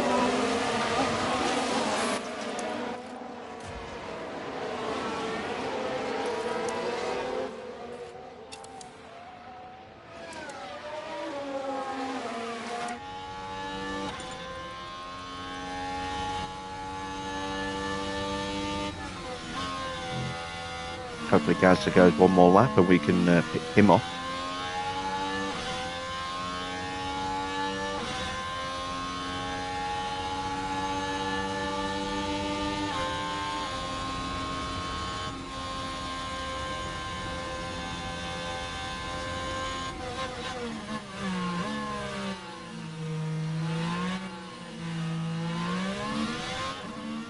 He boxes, damn it.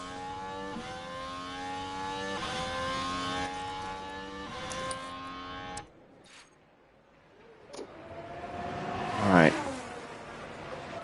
7th place, that's not too bad, considering where we were.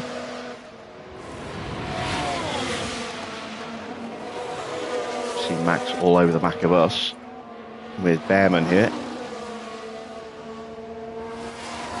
We are stuck behind George.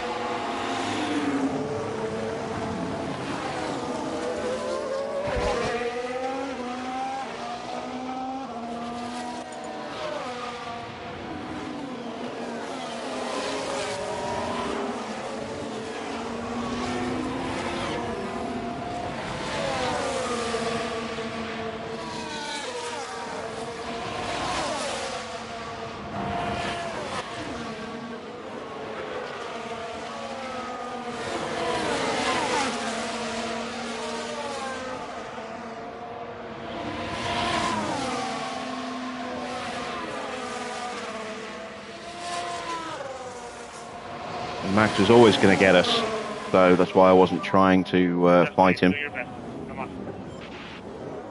What I want to do is protect the tyre a little bit, get some battery in the car. There goes George into the pits. And we just want to stay with Max now. Put us in a good position for when the rain hits. But now he's through. He's going to be quick. It's going to be tricky to stay with him. Isaac's got a gap of about 2.8 seconds now over Carlos Sainz, who we were fighting with earlier in this stint.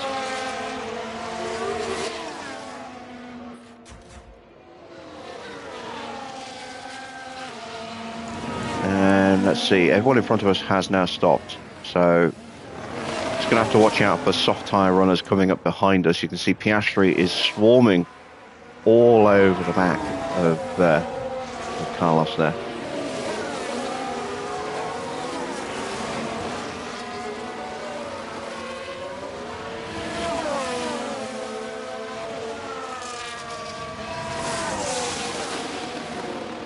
got Porsche company as well. Max is just too quick.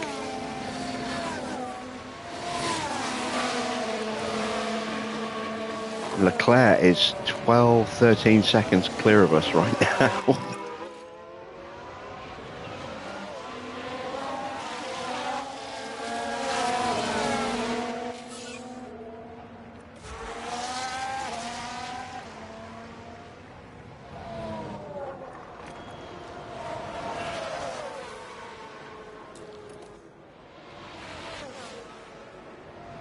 Oh, that's a late move from Sainz to block Piastri there. Bit cheeky.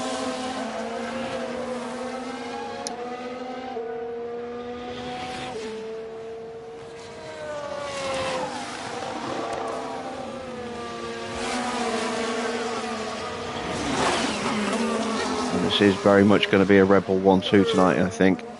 Oh, got a yellow flag.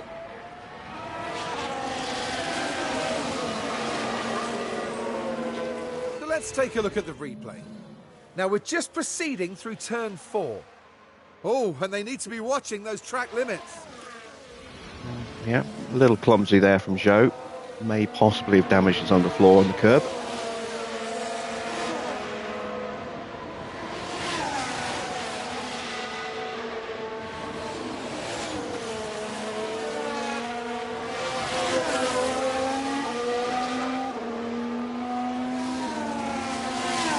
Max is gone. There's no way we can keep up with him.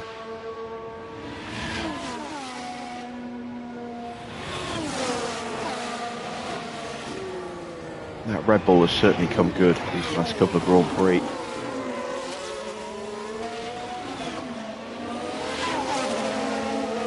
Max wants his title back. Probably going to get it as well, because we are just powerless to respond to his pace at the moment, and he is widening the gap to Behrman again. Schumacher now sets a new fastest lap of 1:28.594, which is pretty quick.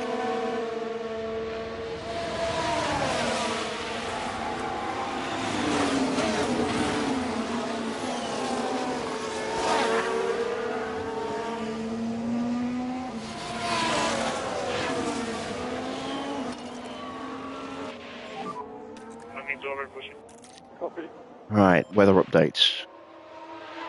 Looks like we're going to lap 36 now before we need to switch to inters. That's still where we were on the prediction, so that hasn't changed.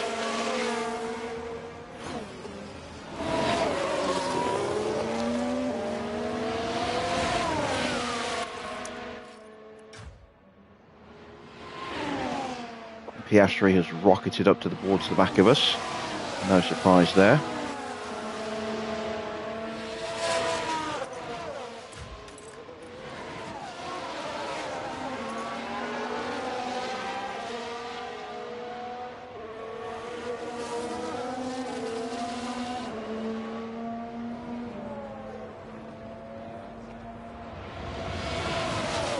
I do think we've got more pace than Stroll, but I want to just ease the car off a little bit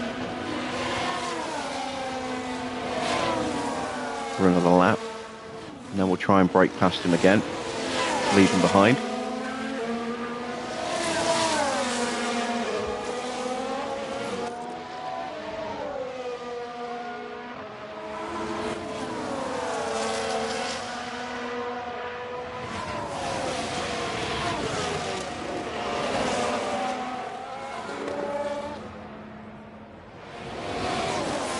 Kajar doing an excellent job defending from Oscar at the moment.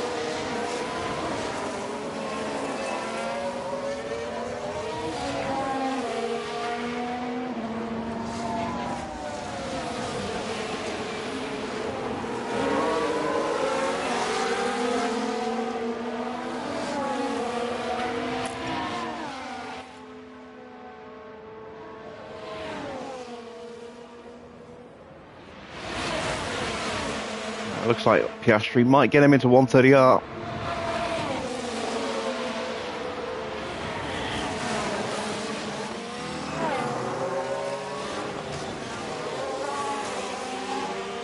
He's going to get the DRS on us. There he goes. Try and stay with him if we can. And now we need to find a way past Stroll. We are losing too much time. And Oscar is coming.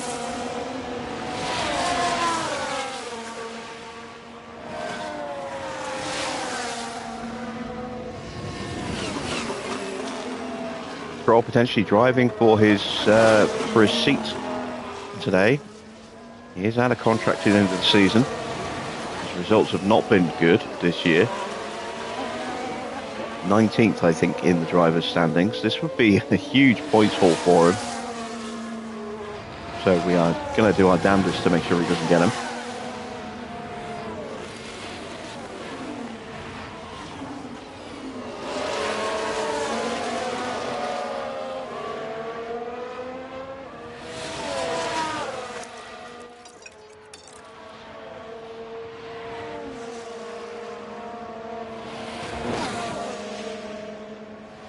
Isaac trying to hang on to the back of Oscar. Just about managing it.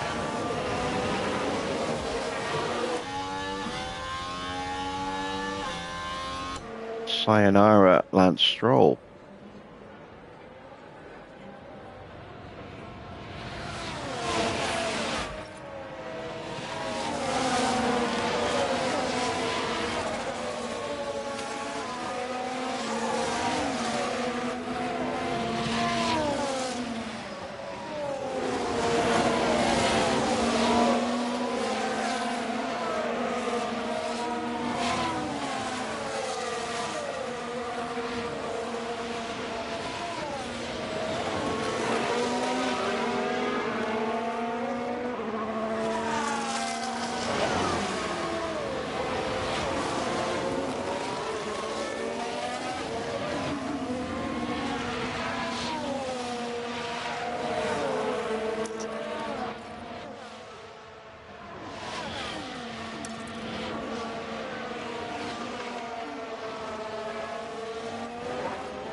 Yeah, 129.1, that's some good pace.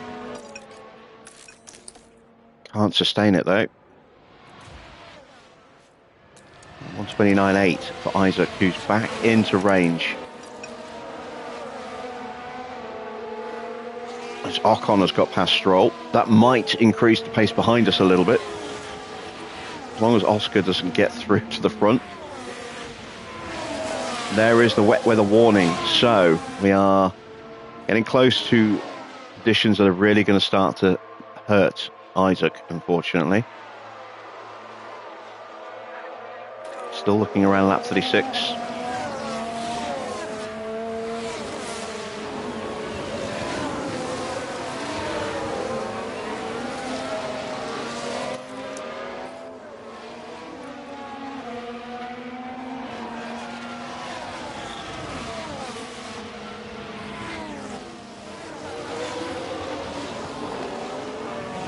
And we are 13 seconds behind Charles Leclerc.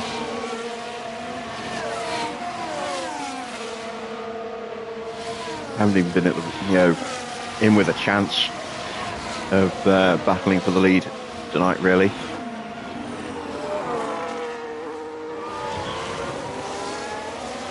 Ocon has gone a little bit quicker than us on this last lap. 130.8. Yeah.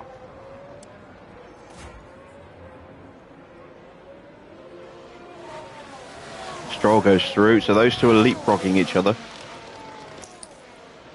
to close the gap back up.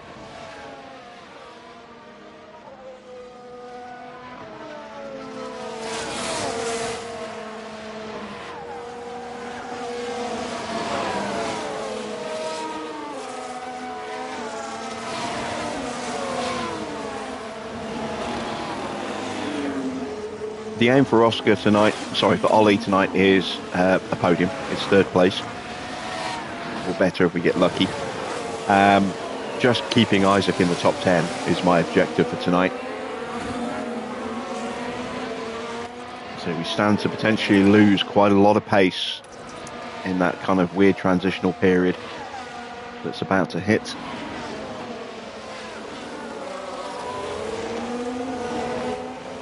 We've got Porsche starting to steam up towards the back of us. There is the start of the rain. This is where it gets a bit iffy for Isaac.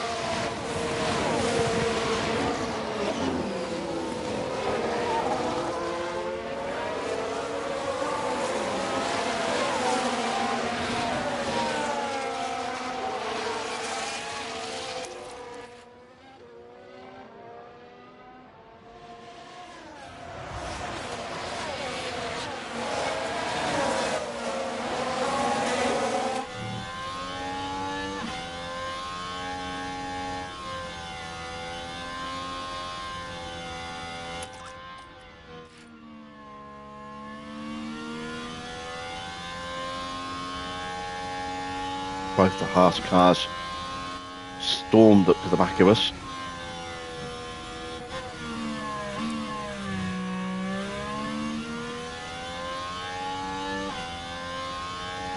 I think Stroll might be pushing a little bit this lap. Ocon dives up the inside of him.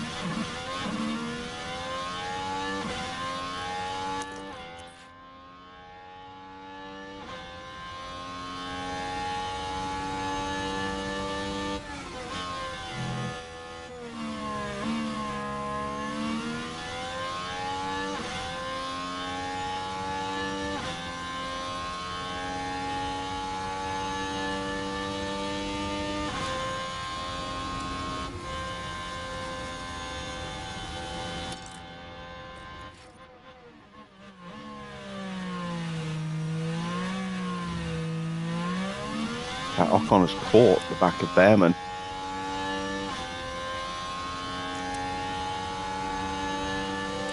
Evening Cloud.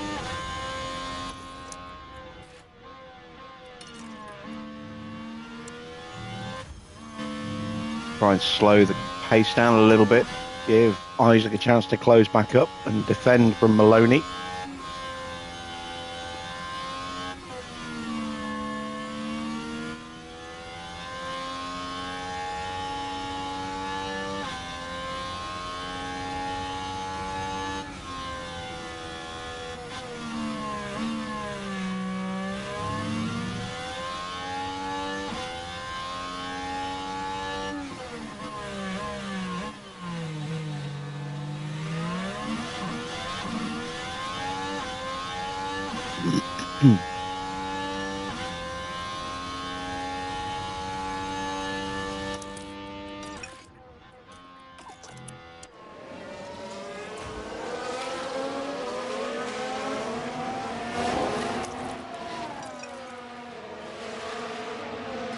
Go. What's up to Stroll?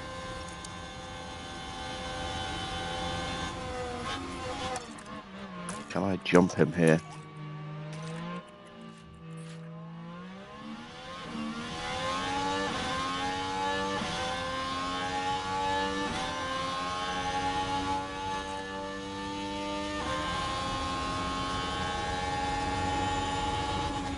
Nope.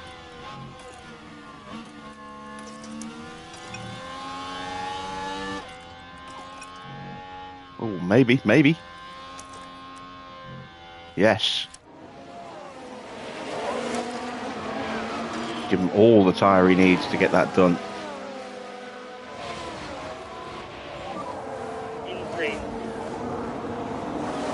Ocon's got through on Behrman.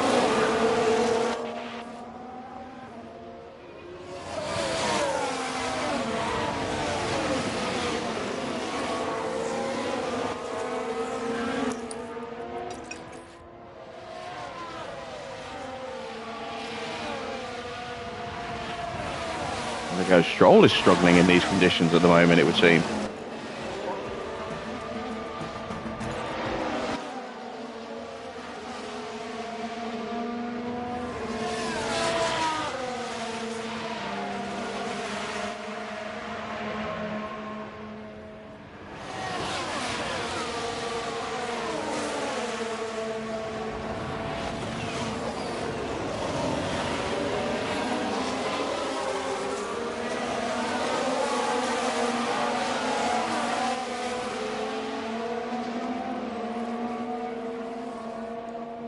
go. We'll retake the position.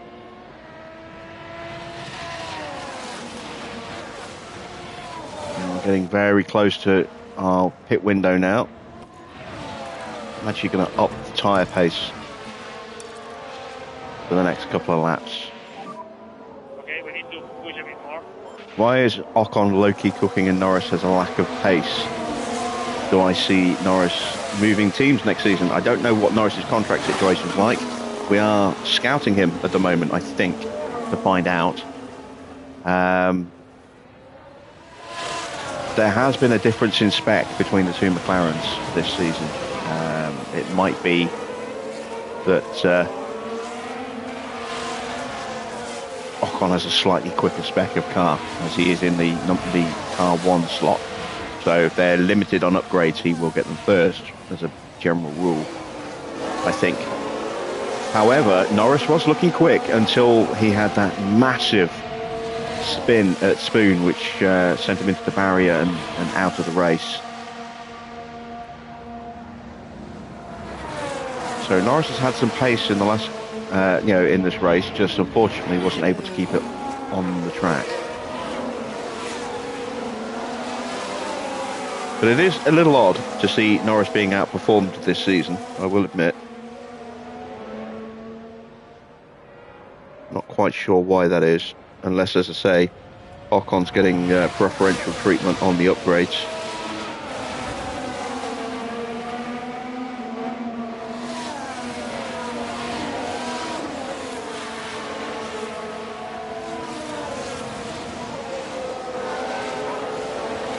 We're now 15 seconds off Charles Leclerc.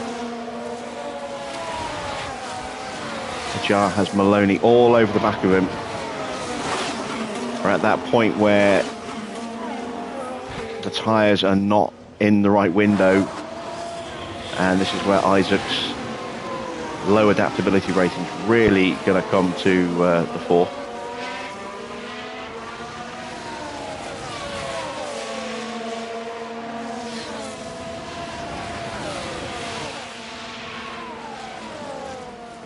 Norris to Alfa. Well, we're moving on at the end of the season. Not sure whether we are going to get Ferrari or not. That's where I'm hoping to go. But this is hardcore mode. This is where we like to challenge ourselves, so we won't be signing Norris, even if he is available. Although if he's out of contract, Stroll is out of contract this season, it's possible that Ferrari may sign Norris on the final day of the season to replace Stroll.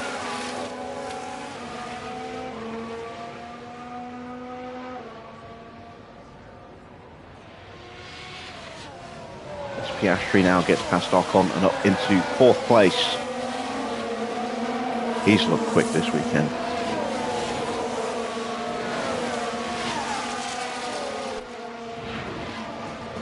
Still not quite wet enough.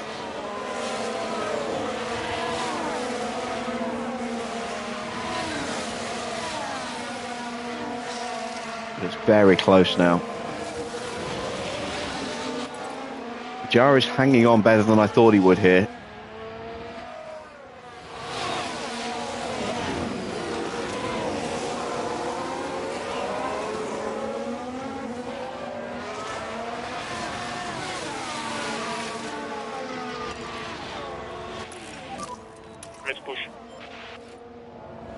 I need to try and build a gap if I can.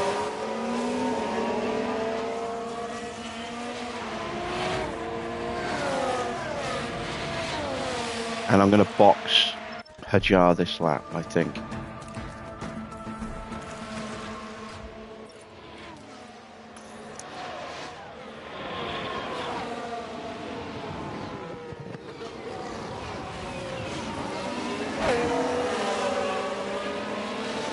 Both the Red Bulls are boxed. Piastri's boxed as well. We might get overcut here by the Haas drivers. Can we go sub 3 seconds again? Yes, we can. Oh, our pit crew's making big improvements now. That's 3 stops now this race, and all 3 of them have been below 3 seconds. It's not much, but it's something. That's a definite step forward for us. Taken us a while to get to this point.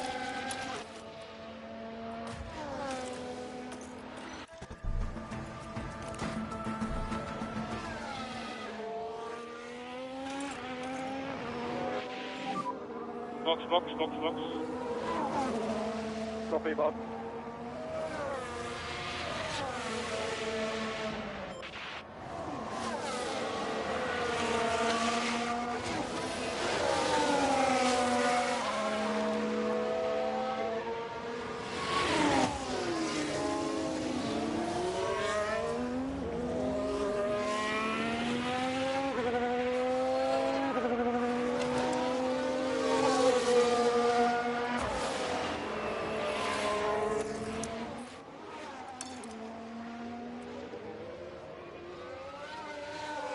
Right, can we go 4 for 4?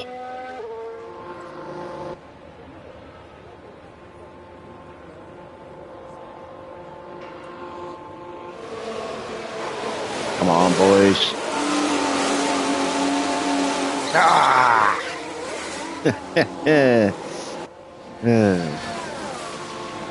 Close. But hey, 3 out of 4. That's a big step forward.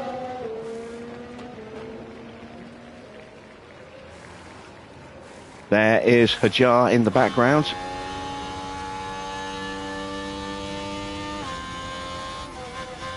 And we were overcut by Maloney. Porsche has stayed out.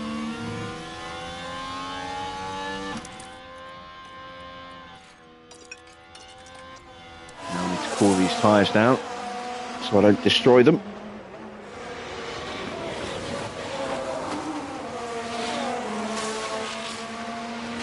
But at least we haven't been dropped by Maloney. We're still close enough. Rain is now pushing up, so DRS is probably going to get switched off by the time we get around to the main straight. Oh yeah, it's not even going to be close.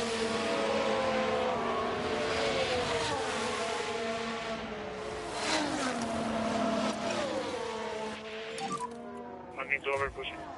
Copy.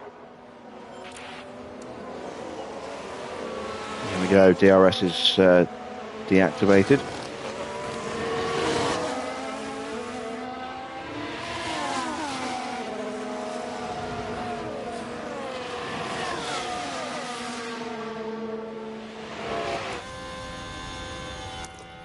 Porsche's into the pits.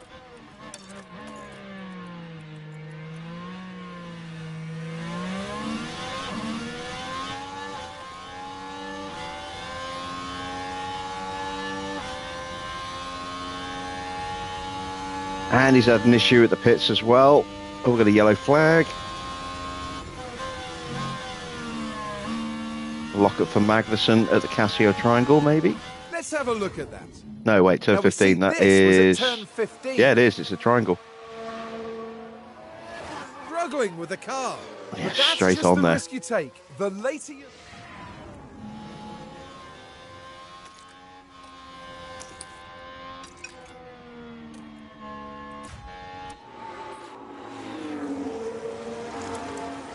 So we're a little bit closer to the Red Bulls.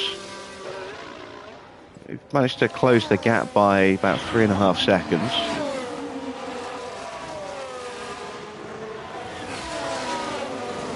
Still not in contention for the win unless one of them makes a mistake, I don't think.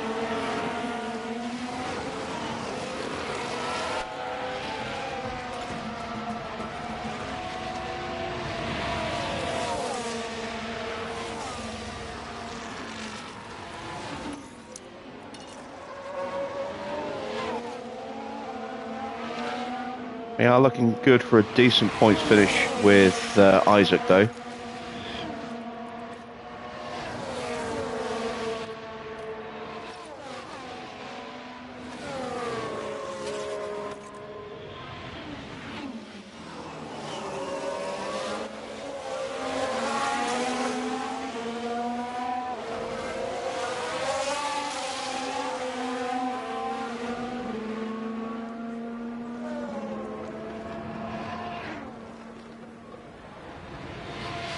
The weather should be stable enough now that it won't affect Isaac too badly.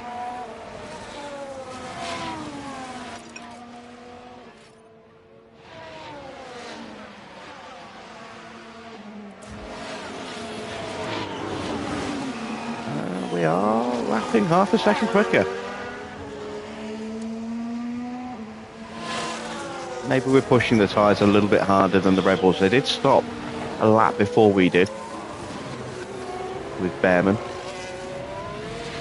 So that'll be why we were able to close the gap down a bit by just going hell for leather on those mediums at the end there. Oh, now we're drifting away. Stayed in charge for too long.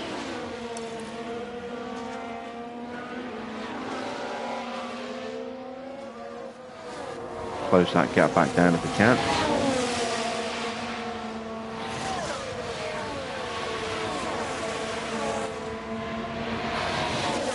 Yeah, we are closing Max down. 133.8 for Max, so 132.8. Another second out of Max there. Maybe it's not all over in this Grand Prix. Maybe there is still a twist in the championship.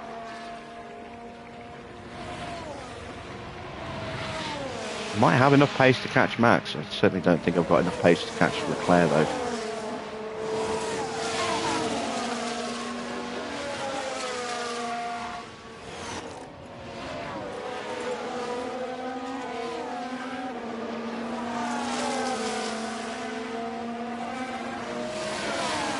In fact, right now I don't have the pace to stay with Maloney unless he is pushing. What did he do last lap? 133.1. It was a 134.6 that we were charging for that lap. Harvesting as much energy as we could. Pushing the tyres a little bit more this lap. See what we can do.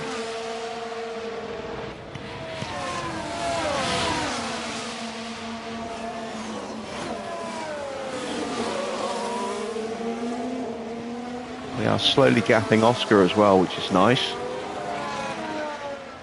Takes a little bit of pressure off from behind.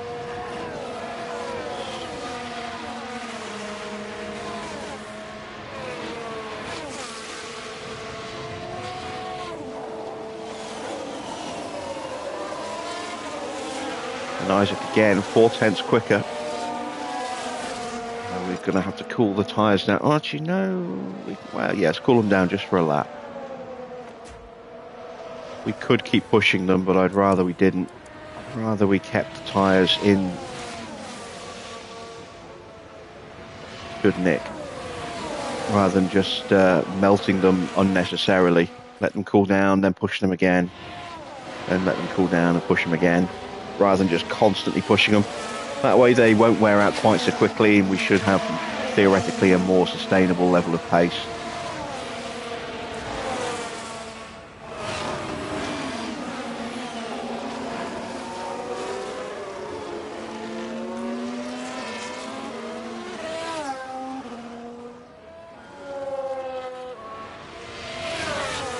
You're excited for F1 Manager 24 because you don't have to spend 2 to 3 seasons to make McLaren great again. Well, don't get too excited. They weren't amazing in the first race of the season, and that is always the race that determines how Frontier set the teams up. So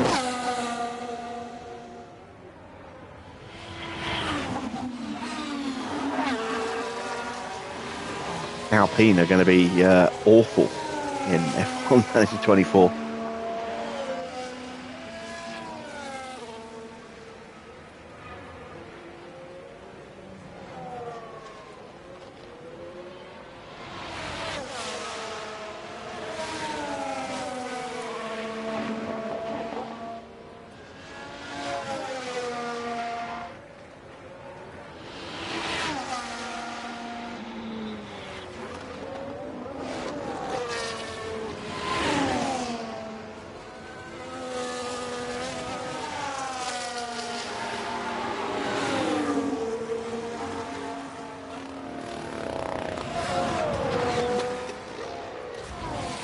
Yeah, we have dropped off Maloney.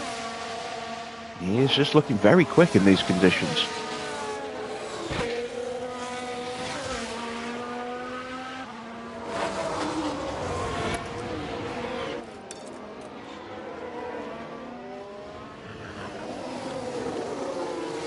Stroll's down to 8th place now. He was on for a podium at one point. That's not going to happen now.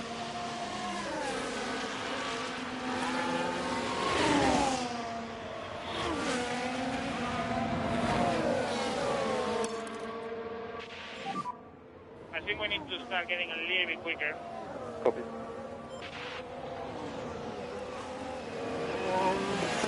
Don't want to use the battery yet for either driver, because it takes a long time to recover battery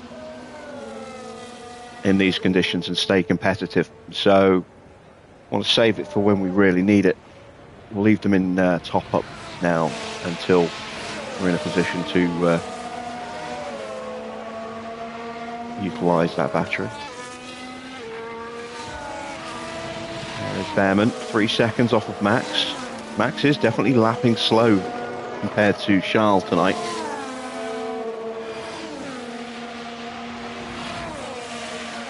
We are lapping about the same kind of pace.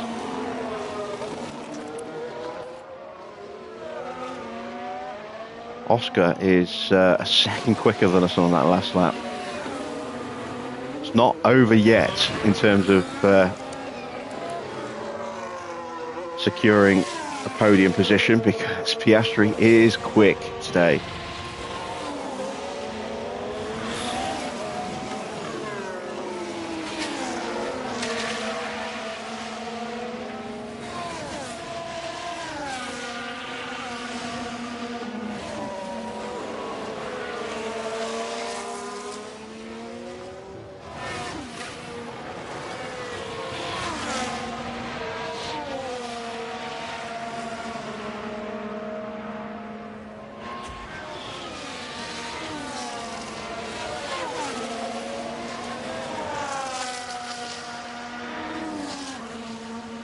Another couple of tenths out of Max.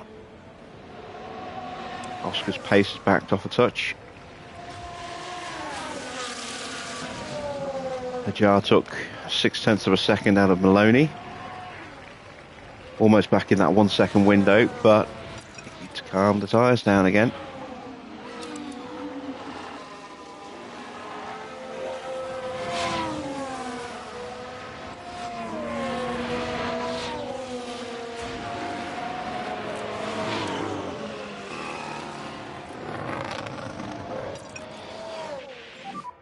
Nothing to over push it.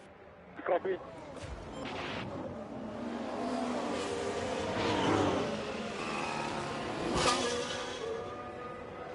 Top 6 for Isaac would be a great finish for us tonight.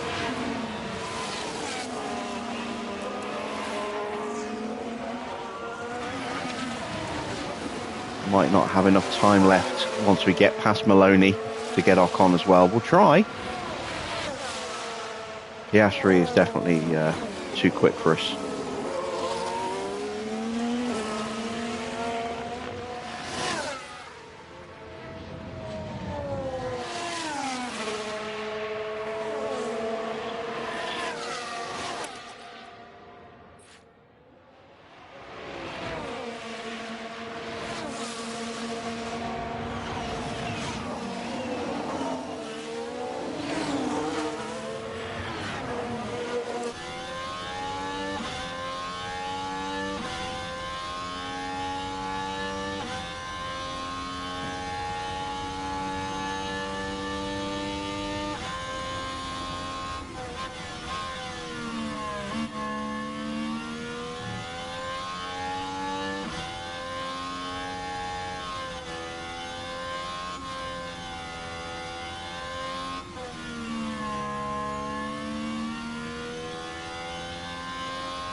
Almost ready to strike. This is going to be our best opportunity on track, I think.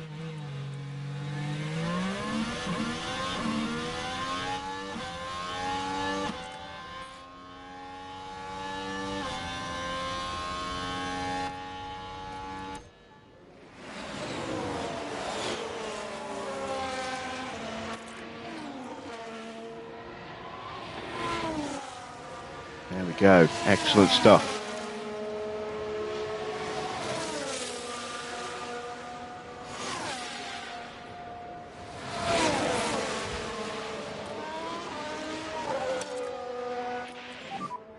So let's pick up the pace. Copy.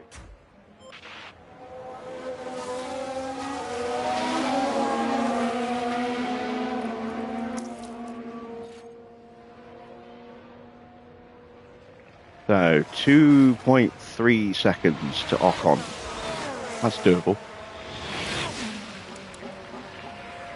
Lapping about the same kind of pace as Max now. We have been taking it easy for a lap or two.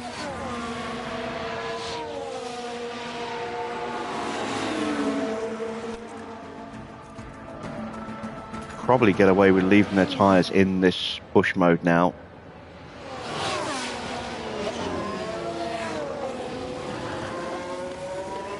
It would be nice to get in front of Max, and even if it's only 3 points that we would reduce the gap by 3 points. We're 19 behind him in the standings.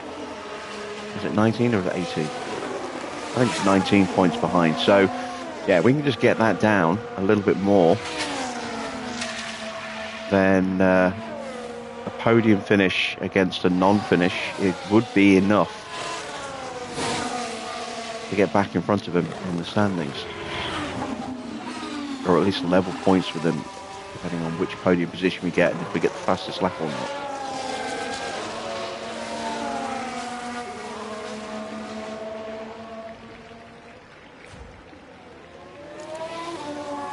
Like Ocon's pushed a bit. Yep, he did.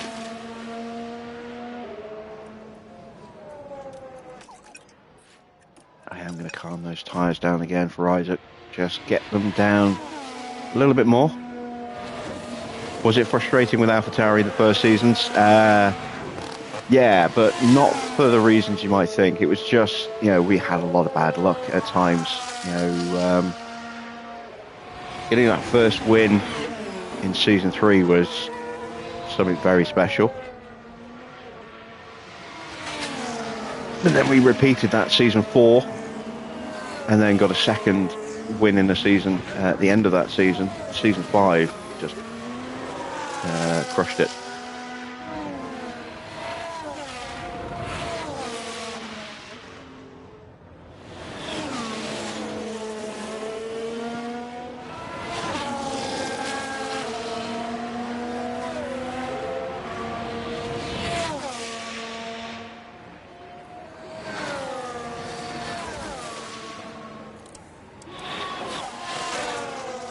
Losing ground to Ocon again. That might be just a bit beyond us then.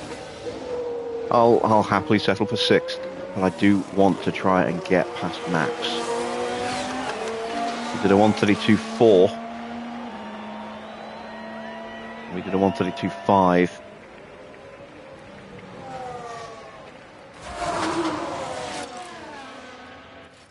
I'm gonna go for it on the tyres.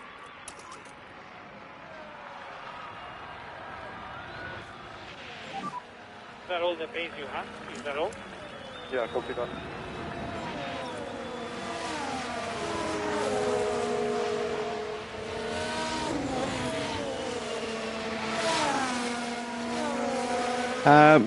Season 3 we weren't competitive, but we had the right upgrades dropping at the right time to get the win at Baku. Season 4 we were competitive, but we missed out on wins just simply because our drivers weren't quite up to the level of the competition. Season 5, yeah, our drivers were in good shape, and the car was very competitive. I think we got 13 wins that season.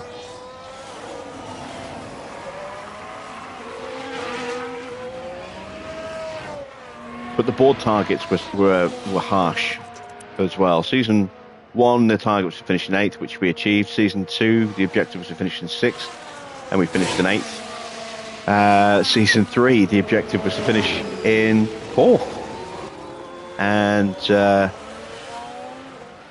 we finished in 8th.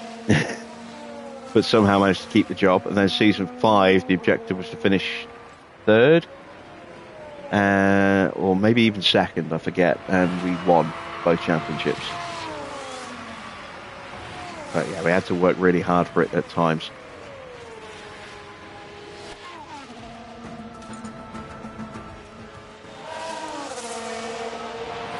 Right, Max is really pushing again, and we are just about hanging with him pace-wise. We are lapping about a second quicker than Ocon at the moment, so that's definitely doable. I have got battery available, and I am going to use it just to get onto terms with Max before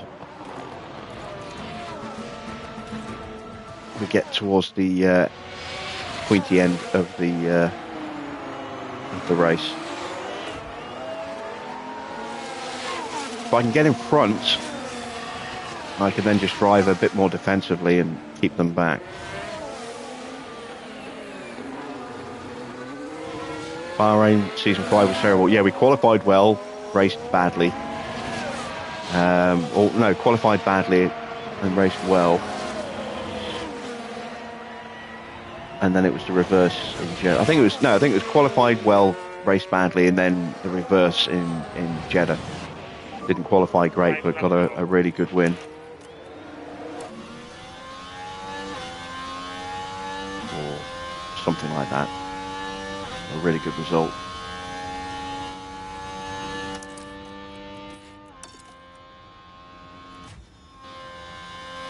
Alright, we've got the gap down to below 2 seconds just.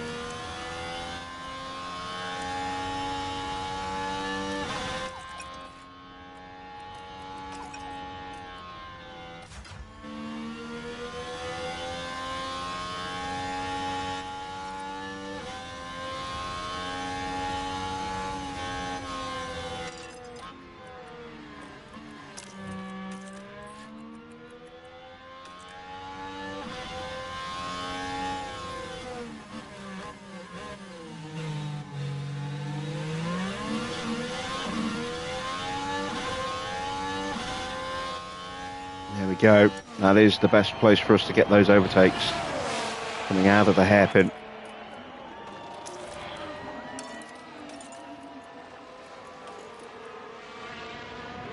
And that is probably it for Isaac. Oh, we caught Max.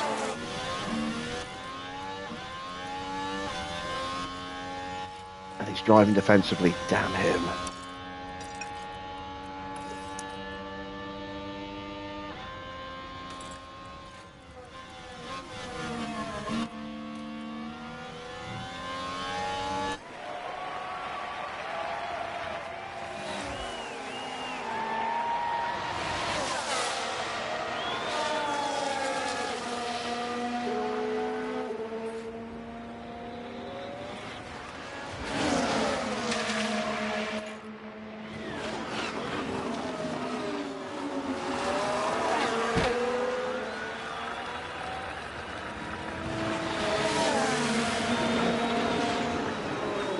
I'm surprised Piastri hasn't been more of a threat. He's certainly got the grip. Everyone's got the grip on us now. We really have melted the tyres in these last half dozen laps. As the water level has drained away a bit.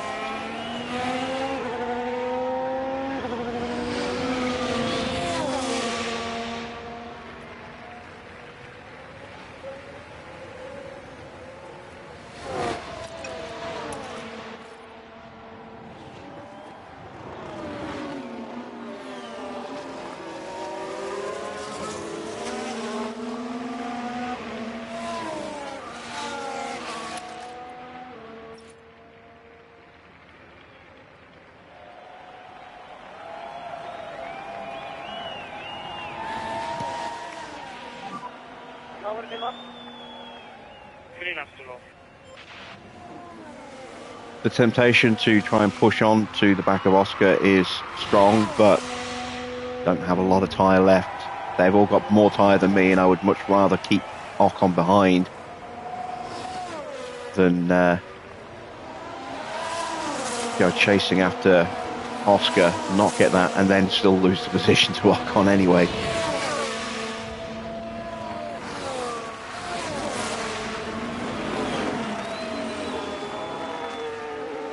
But I will go all in on the move against Max.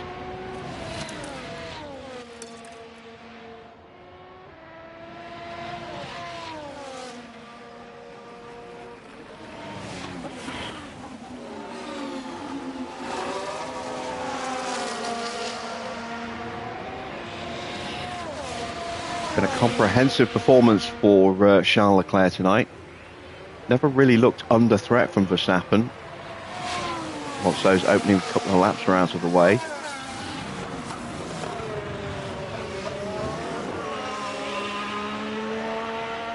Gap has fluctuated a little bit from time to time, but he's consistently stayed multiple seconds ahead.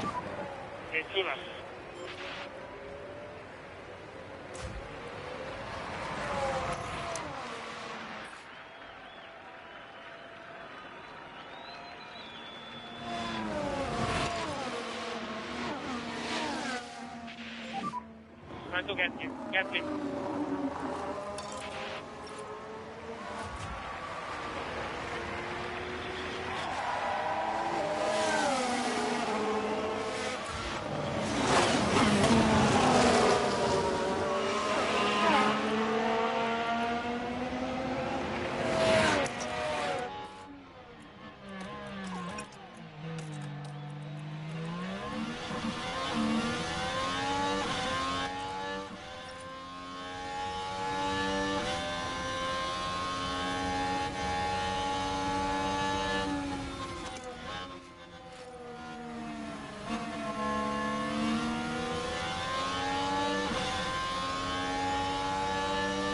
Damn it, Max is just blocking the road.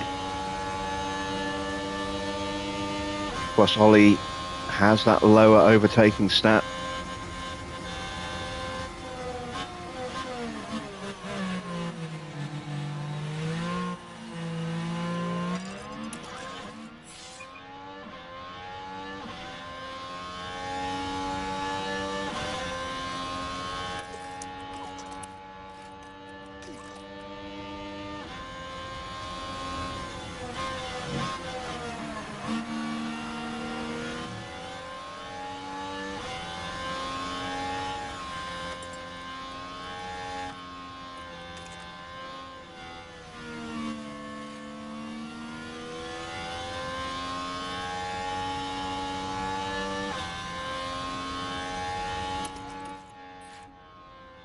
This is it, last opportunity.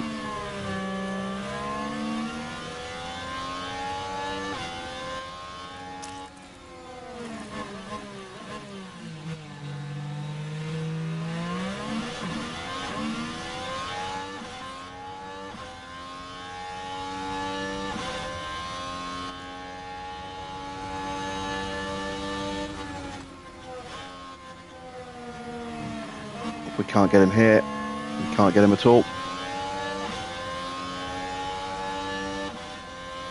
Damn it.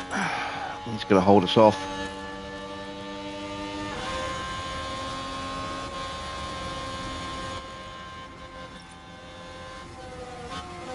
Ah, so frustrating.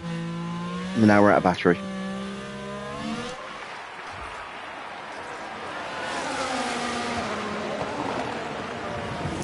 That's Leclerc. Charles Leclerc is today's winner.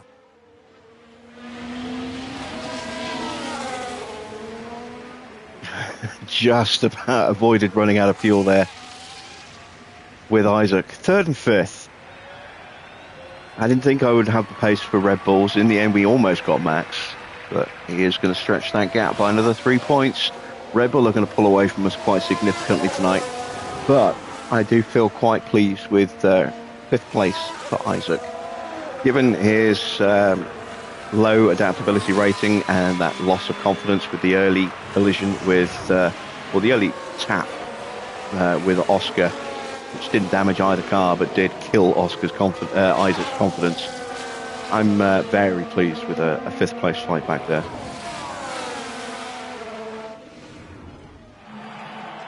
Wasn't Wasn't that a fantastic drive from the Alfa Romeo driver? That's a well-earned result. From the factory and on the pit wall, that's a podium for the whole team. Pure elation there as the driver regroups with a team that worked so hard to see this moment. So then, Karun, in terms of the Alfa Romeo team, how will they be feeling after that? They'll certainly be pleased to have made the podium. A job well done for sure. And that's all for today as we wrap up the weekend here in Japan. For the next round, we'll be travelling to Qatar as the drivers battle it out at the Losail International Circuit. We'll see you there. So then, confirmation of the final result. It is a win for Charles Leclerc. It's been a while since he's had a win, I think. Max in second, Ollie up a place to finish in third, Oscar up 7 to finish in fourth, Isaac up 4 places to finish in fifth, but was running last almost at one point, so good race for him. Ocon in sixth, ahead of Maloney in seventh, Stroll down 3 places from where he started. He was running in third place at one point as well, to finish in eighth, but that is points for him. Ninth place for Alex Albon, who's had a horrible season. It's interesting to see him back in the points. And Schumacher up 6 to finish in 10th and gets the fastest lap as well. Bottom half of the standings, they see Pourchaire, who looked very quick early on, dropping down out of the points in the end. 1 place ahead of George Russell. Then it's Sainz, Gasly, Tsunoda, Velajak, Magnussen, Giovinazzi, and Lando failing to finish after that massive shunt into the wall with a high-speed spin out at Spoon. In the driver standings, Max gets 18 points tonight, 3 more than Ollie. He's on 275, the gap now 21 points. Still in reach, but it's looking less and less likely that we are going to be able to overhaul him. Win number 5 for Charles Leclerc puts him on to 213 points. He is closing down Ollie, 41 behind. Isaac loses a bit of ground on 179 points. Oscar closes the gap by 2. They are 26 points apart. Then it's Norris in 6th, no points for him. And then Schumacher, 2 points tonight, is 1 away from hitting triple figures. Ocon moves above Zhou.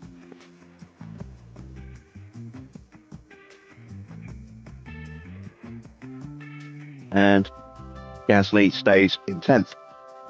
Looking down to the bottom half, you see Maloney moves away from Teo, up by 6 points. Then it's Russell, Sainz, Tsunoda, Magnussen, Velajak. Stroll moves above Giovinazzi by way of a higher position. And Alex Albon gets 2 more points. He is close to double digits.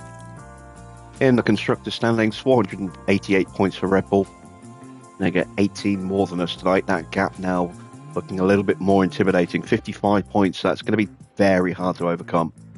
But we are still a long way clear of AlphaTauri. We're nearly 200 points clear now. 181 points clear. So it's looking like we are pretty much secure in second place. McLaren in 4th place, lose a little bit more ground to AlphaTauri tonight. That gap's now up to 32 points. Haas in 5th, just protect themselves from Mercedes there with another 6 points. 24 clear. Aston Martin gained 2 more points, but they're not going to challenge or trouble Mercedes at that rate. And then Ferrari, 4 points for them. They're now 30 points clear of Williams. And starting to hunt down Alpine. Gap between those two now just 9 points. Let's take a look at the pit stops. We didn't make it, but we're only 2/10 away. That is good. Mick gets the quickest stop tonight with Red Bull 2nd and 3rd. AlphaTauri gets 6th place with Oscar, so they will get the same number of points as Red Bull. The gap will stay the same. Mercedes in 4th, McLaren 5th, Ferrari 7th and 8th, Aston in 9th, Mercedes in 10th. Let's see what the standings look like. They see 33 points each for the top 2, and the gap is still 105 points. Ferrari in 3rd place, lose a little bit more ground. They're now 107 points behind AlphaTauri and probably not going to get close enough to AlphaTauri for the rest of the year. But they are now secure, I think, from McLaren. Then it's Mercedes, Alpine, Aston gain 2 points and move above Williams. We are still in 9th place, 3 points behind Williams and 3 clear of Haas. And they see our stops, 2.8 second stops and a 2.9 second stop. 2/10. All we need to find to get back into contention for scoring more points. We are getting better, slowly but surely. Let's take a look at the driver report cards. So 5 and 6 in overtakes, 9 and 4 in defending for Isaac. That's not too bad. Ollie was 8 and 12 and 7 and 4. Just not quite on it. Pace-wise on those softs at the start, we were better on the mediums and good on the inters. Not quite sure why we didn't have the soft tyre pace tonight, but a good result nonetheless. As far as the sponsors go, well, we didn't get the fastest lap, but we don't get penalised because it was just the incentive. We do get both cars into Q2. And then for the guarantees, well, we did not get 2 in the top 8, fortunately. So we do lose a little bit of cash there. But we did get both in the top into Q3, and we finished with both cars in the top 8. So we make about 800,000 on top of our base rate to come out with 3.25 mil.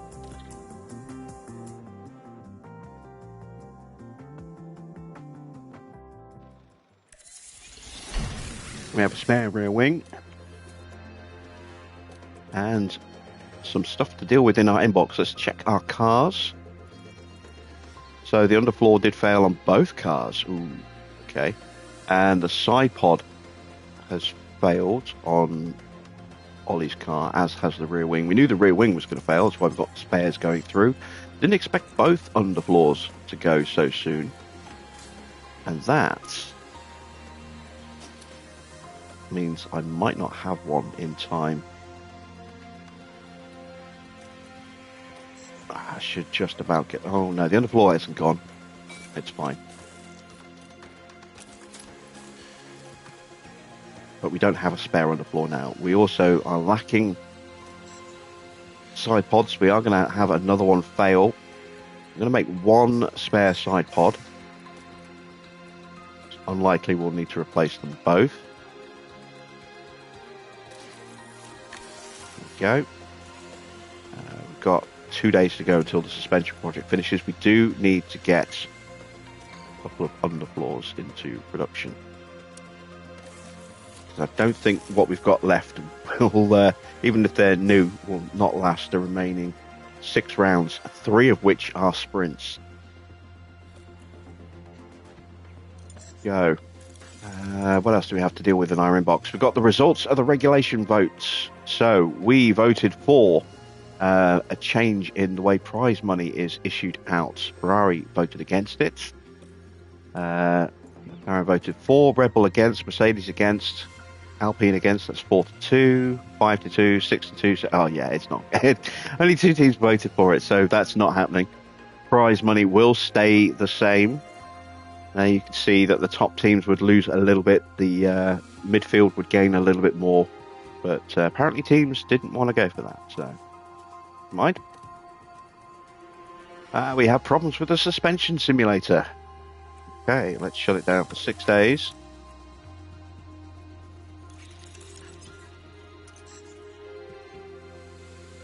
I'll advance some time. There is our brand new level 3 factory, which opens up an extra manufacturing slot for us now. And we have finished the suspension research project. So we can get a new project underway. 40 days until the next set of hours. That's fine.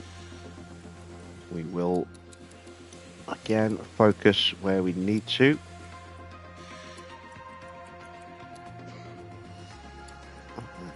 Those as they are. Go 3 engineers. There we go. That slot will be ready just before the new hour allocation.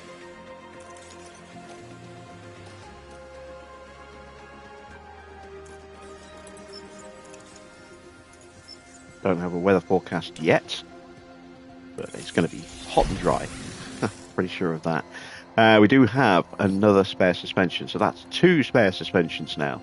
Let's check the rest of our parts. We've got 2 spare chassis, 2 front and rear wings, 1 spare side pod. We're working on 2 new underfloor spares.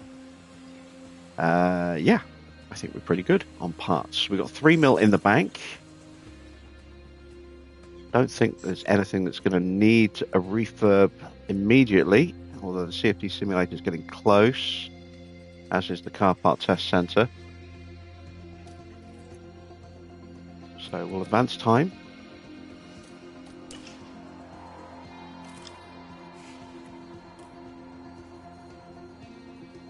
There were plenty of issues. Those have been resolved at a cost of 200 grand. That's not too bad.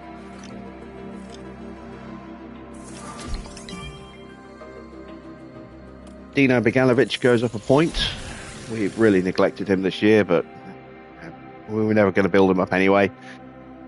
Spare side pod is done. Go.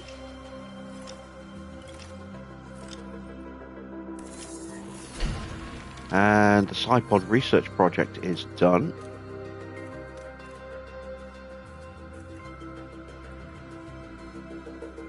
Let's get another suspension project underway.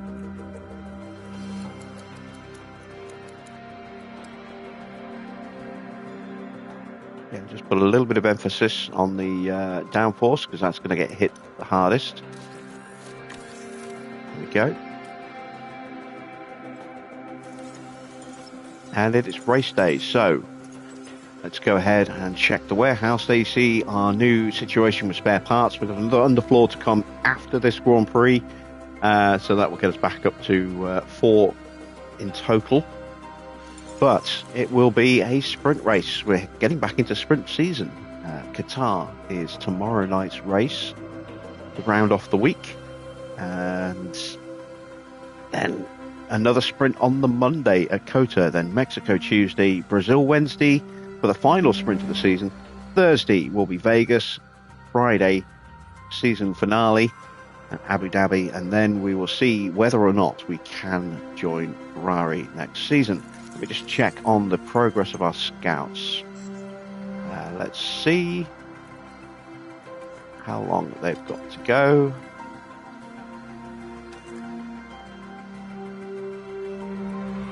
Doesn't tell me how long's left, which is a bit odd.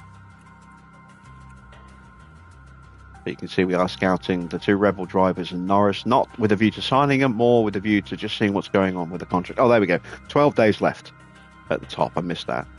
So got a little under 2 weeks to go. I don't think I've got the ability to hire another scout, do I? No, we're at the maximum level of scouts. Okay, that's fine. So there we go. Not a bad result tonight. It could have been a little better. We could have just pipped Max at the end, but we couldn't quite get the move done. Just didn't have enough grip left in the tyres. And Max's strong defence against Ollie's poor attack was not a good combination, unfortunately. But a great race for Isaac in difficult conditions for him. We saw in qualifying just how much pace he can lose when those conditions are just between the 2 tyres, where you're just dipped onto the wrong tyre. You know, he lost a massive amount of time in that one qualifying lap to Ollie. About 3 seconds difference in the end. So the way he was able to stay with cars with a low confidence rating in the changing conditions and then move back forward and get himself up into 5th, very pleased with that. Fingers crossed we can do a really good job tomorrow. I'm hopeful that we can do our usual tactic of running very conservative at the start of the sprint and then break away towards the end and get a comfortable 1-2. The race will be a little different, but we'll see what we can do. We do need to start getting some wins again if we want to challenge Red Bull for the Constructors' Championship. We are 55 points behind now, losing a little bit of ground. And we are losing a little bit of ground in the drivers for Ollie as well. So a return to winning ways would be good. but our car is as good as it's going to get. And Red Bulls may well get a little bit better as the season concludes. So we'll see what we can do. Fingers crossed, as I say, we can start to close those gaps down again. That's all for tonight. Hope you've enjoyed tonight's race. If you have, please drop a like on the stream. I will be back with some more F1 Manager very soon.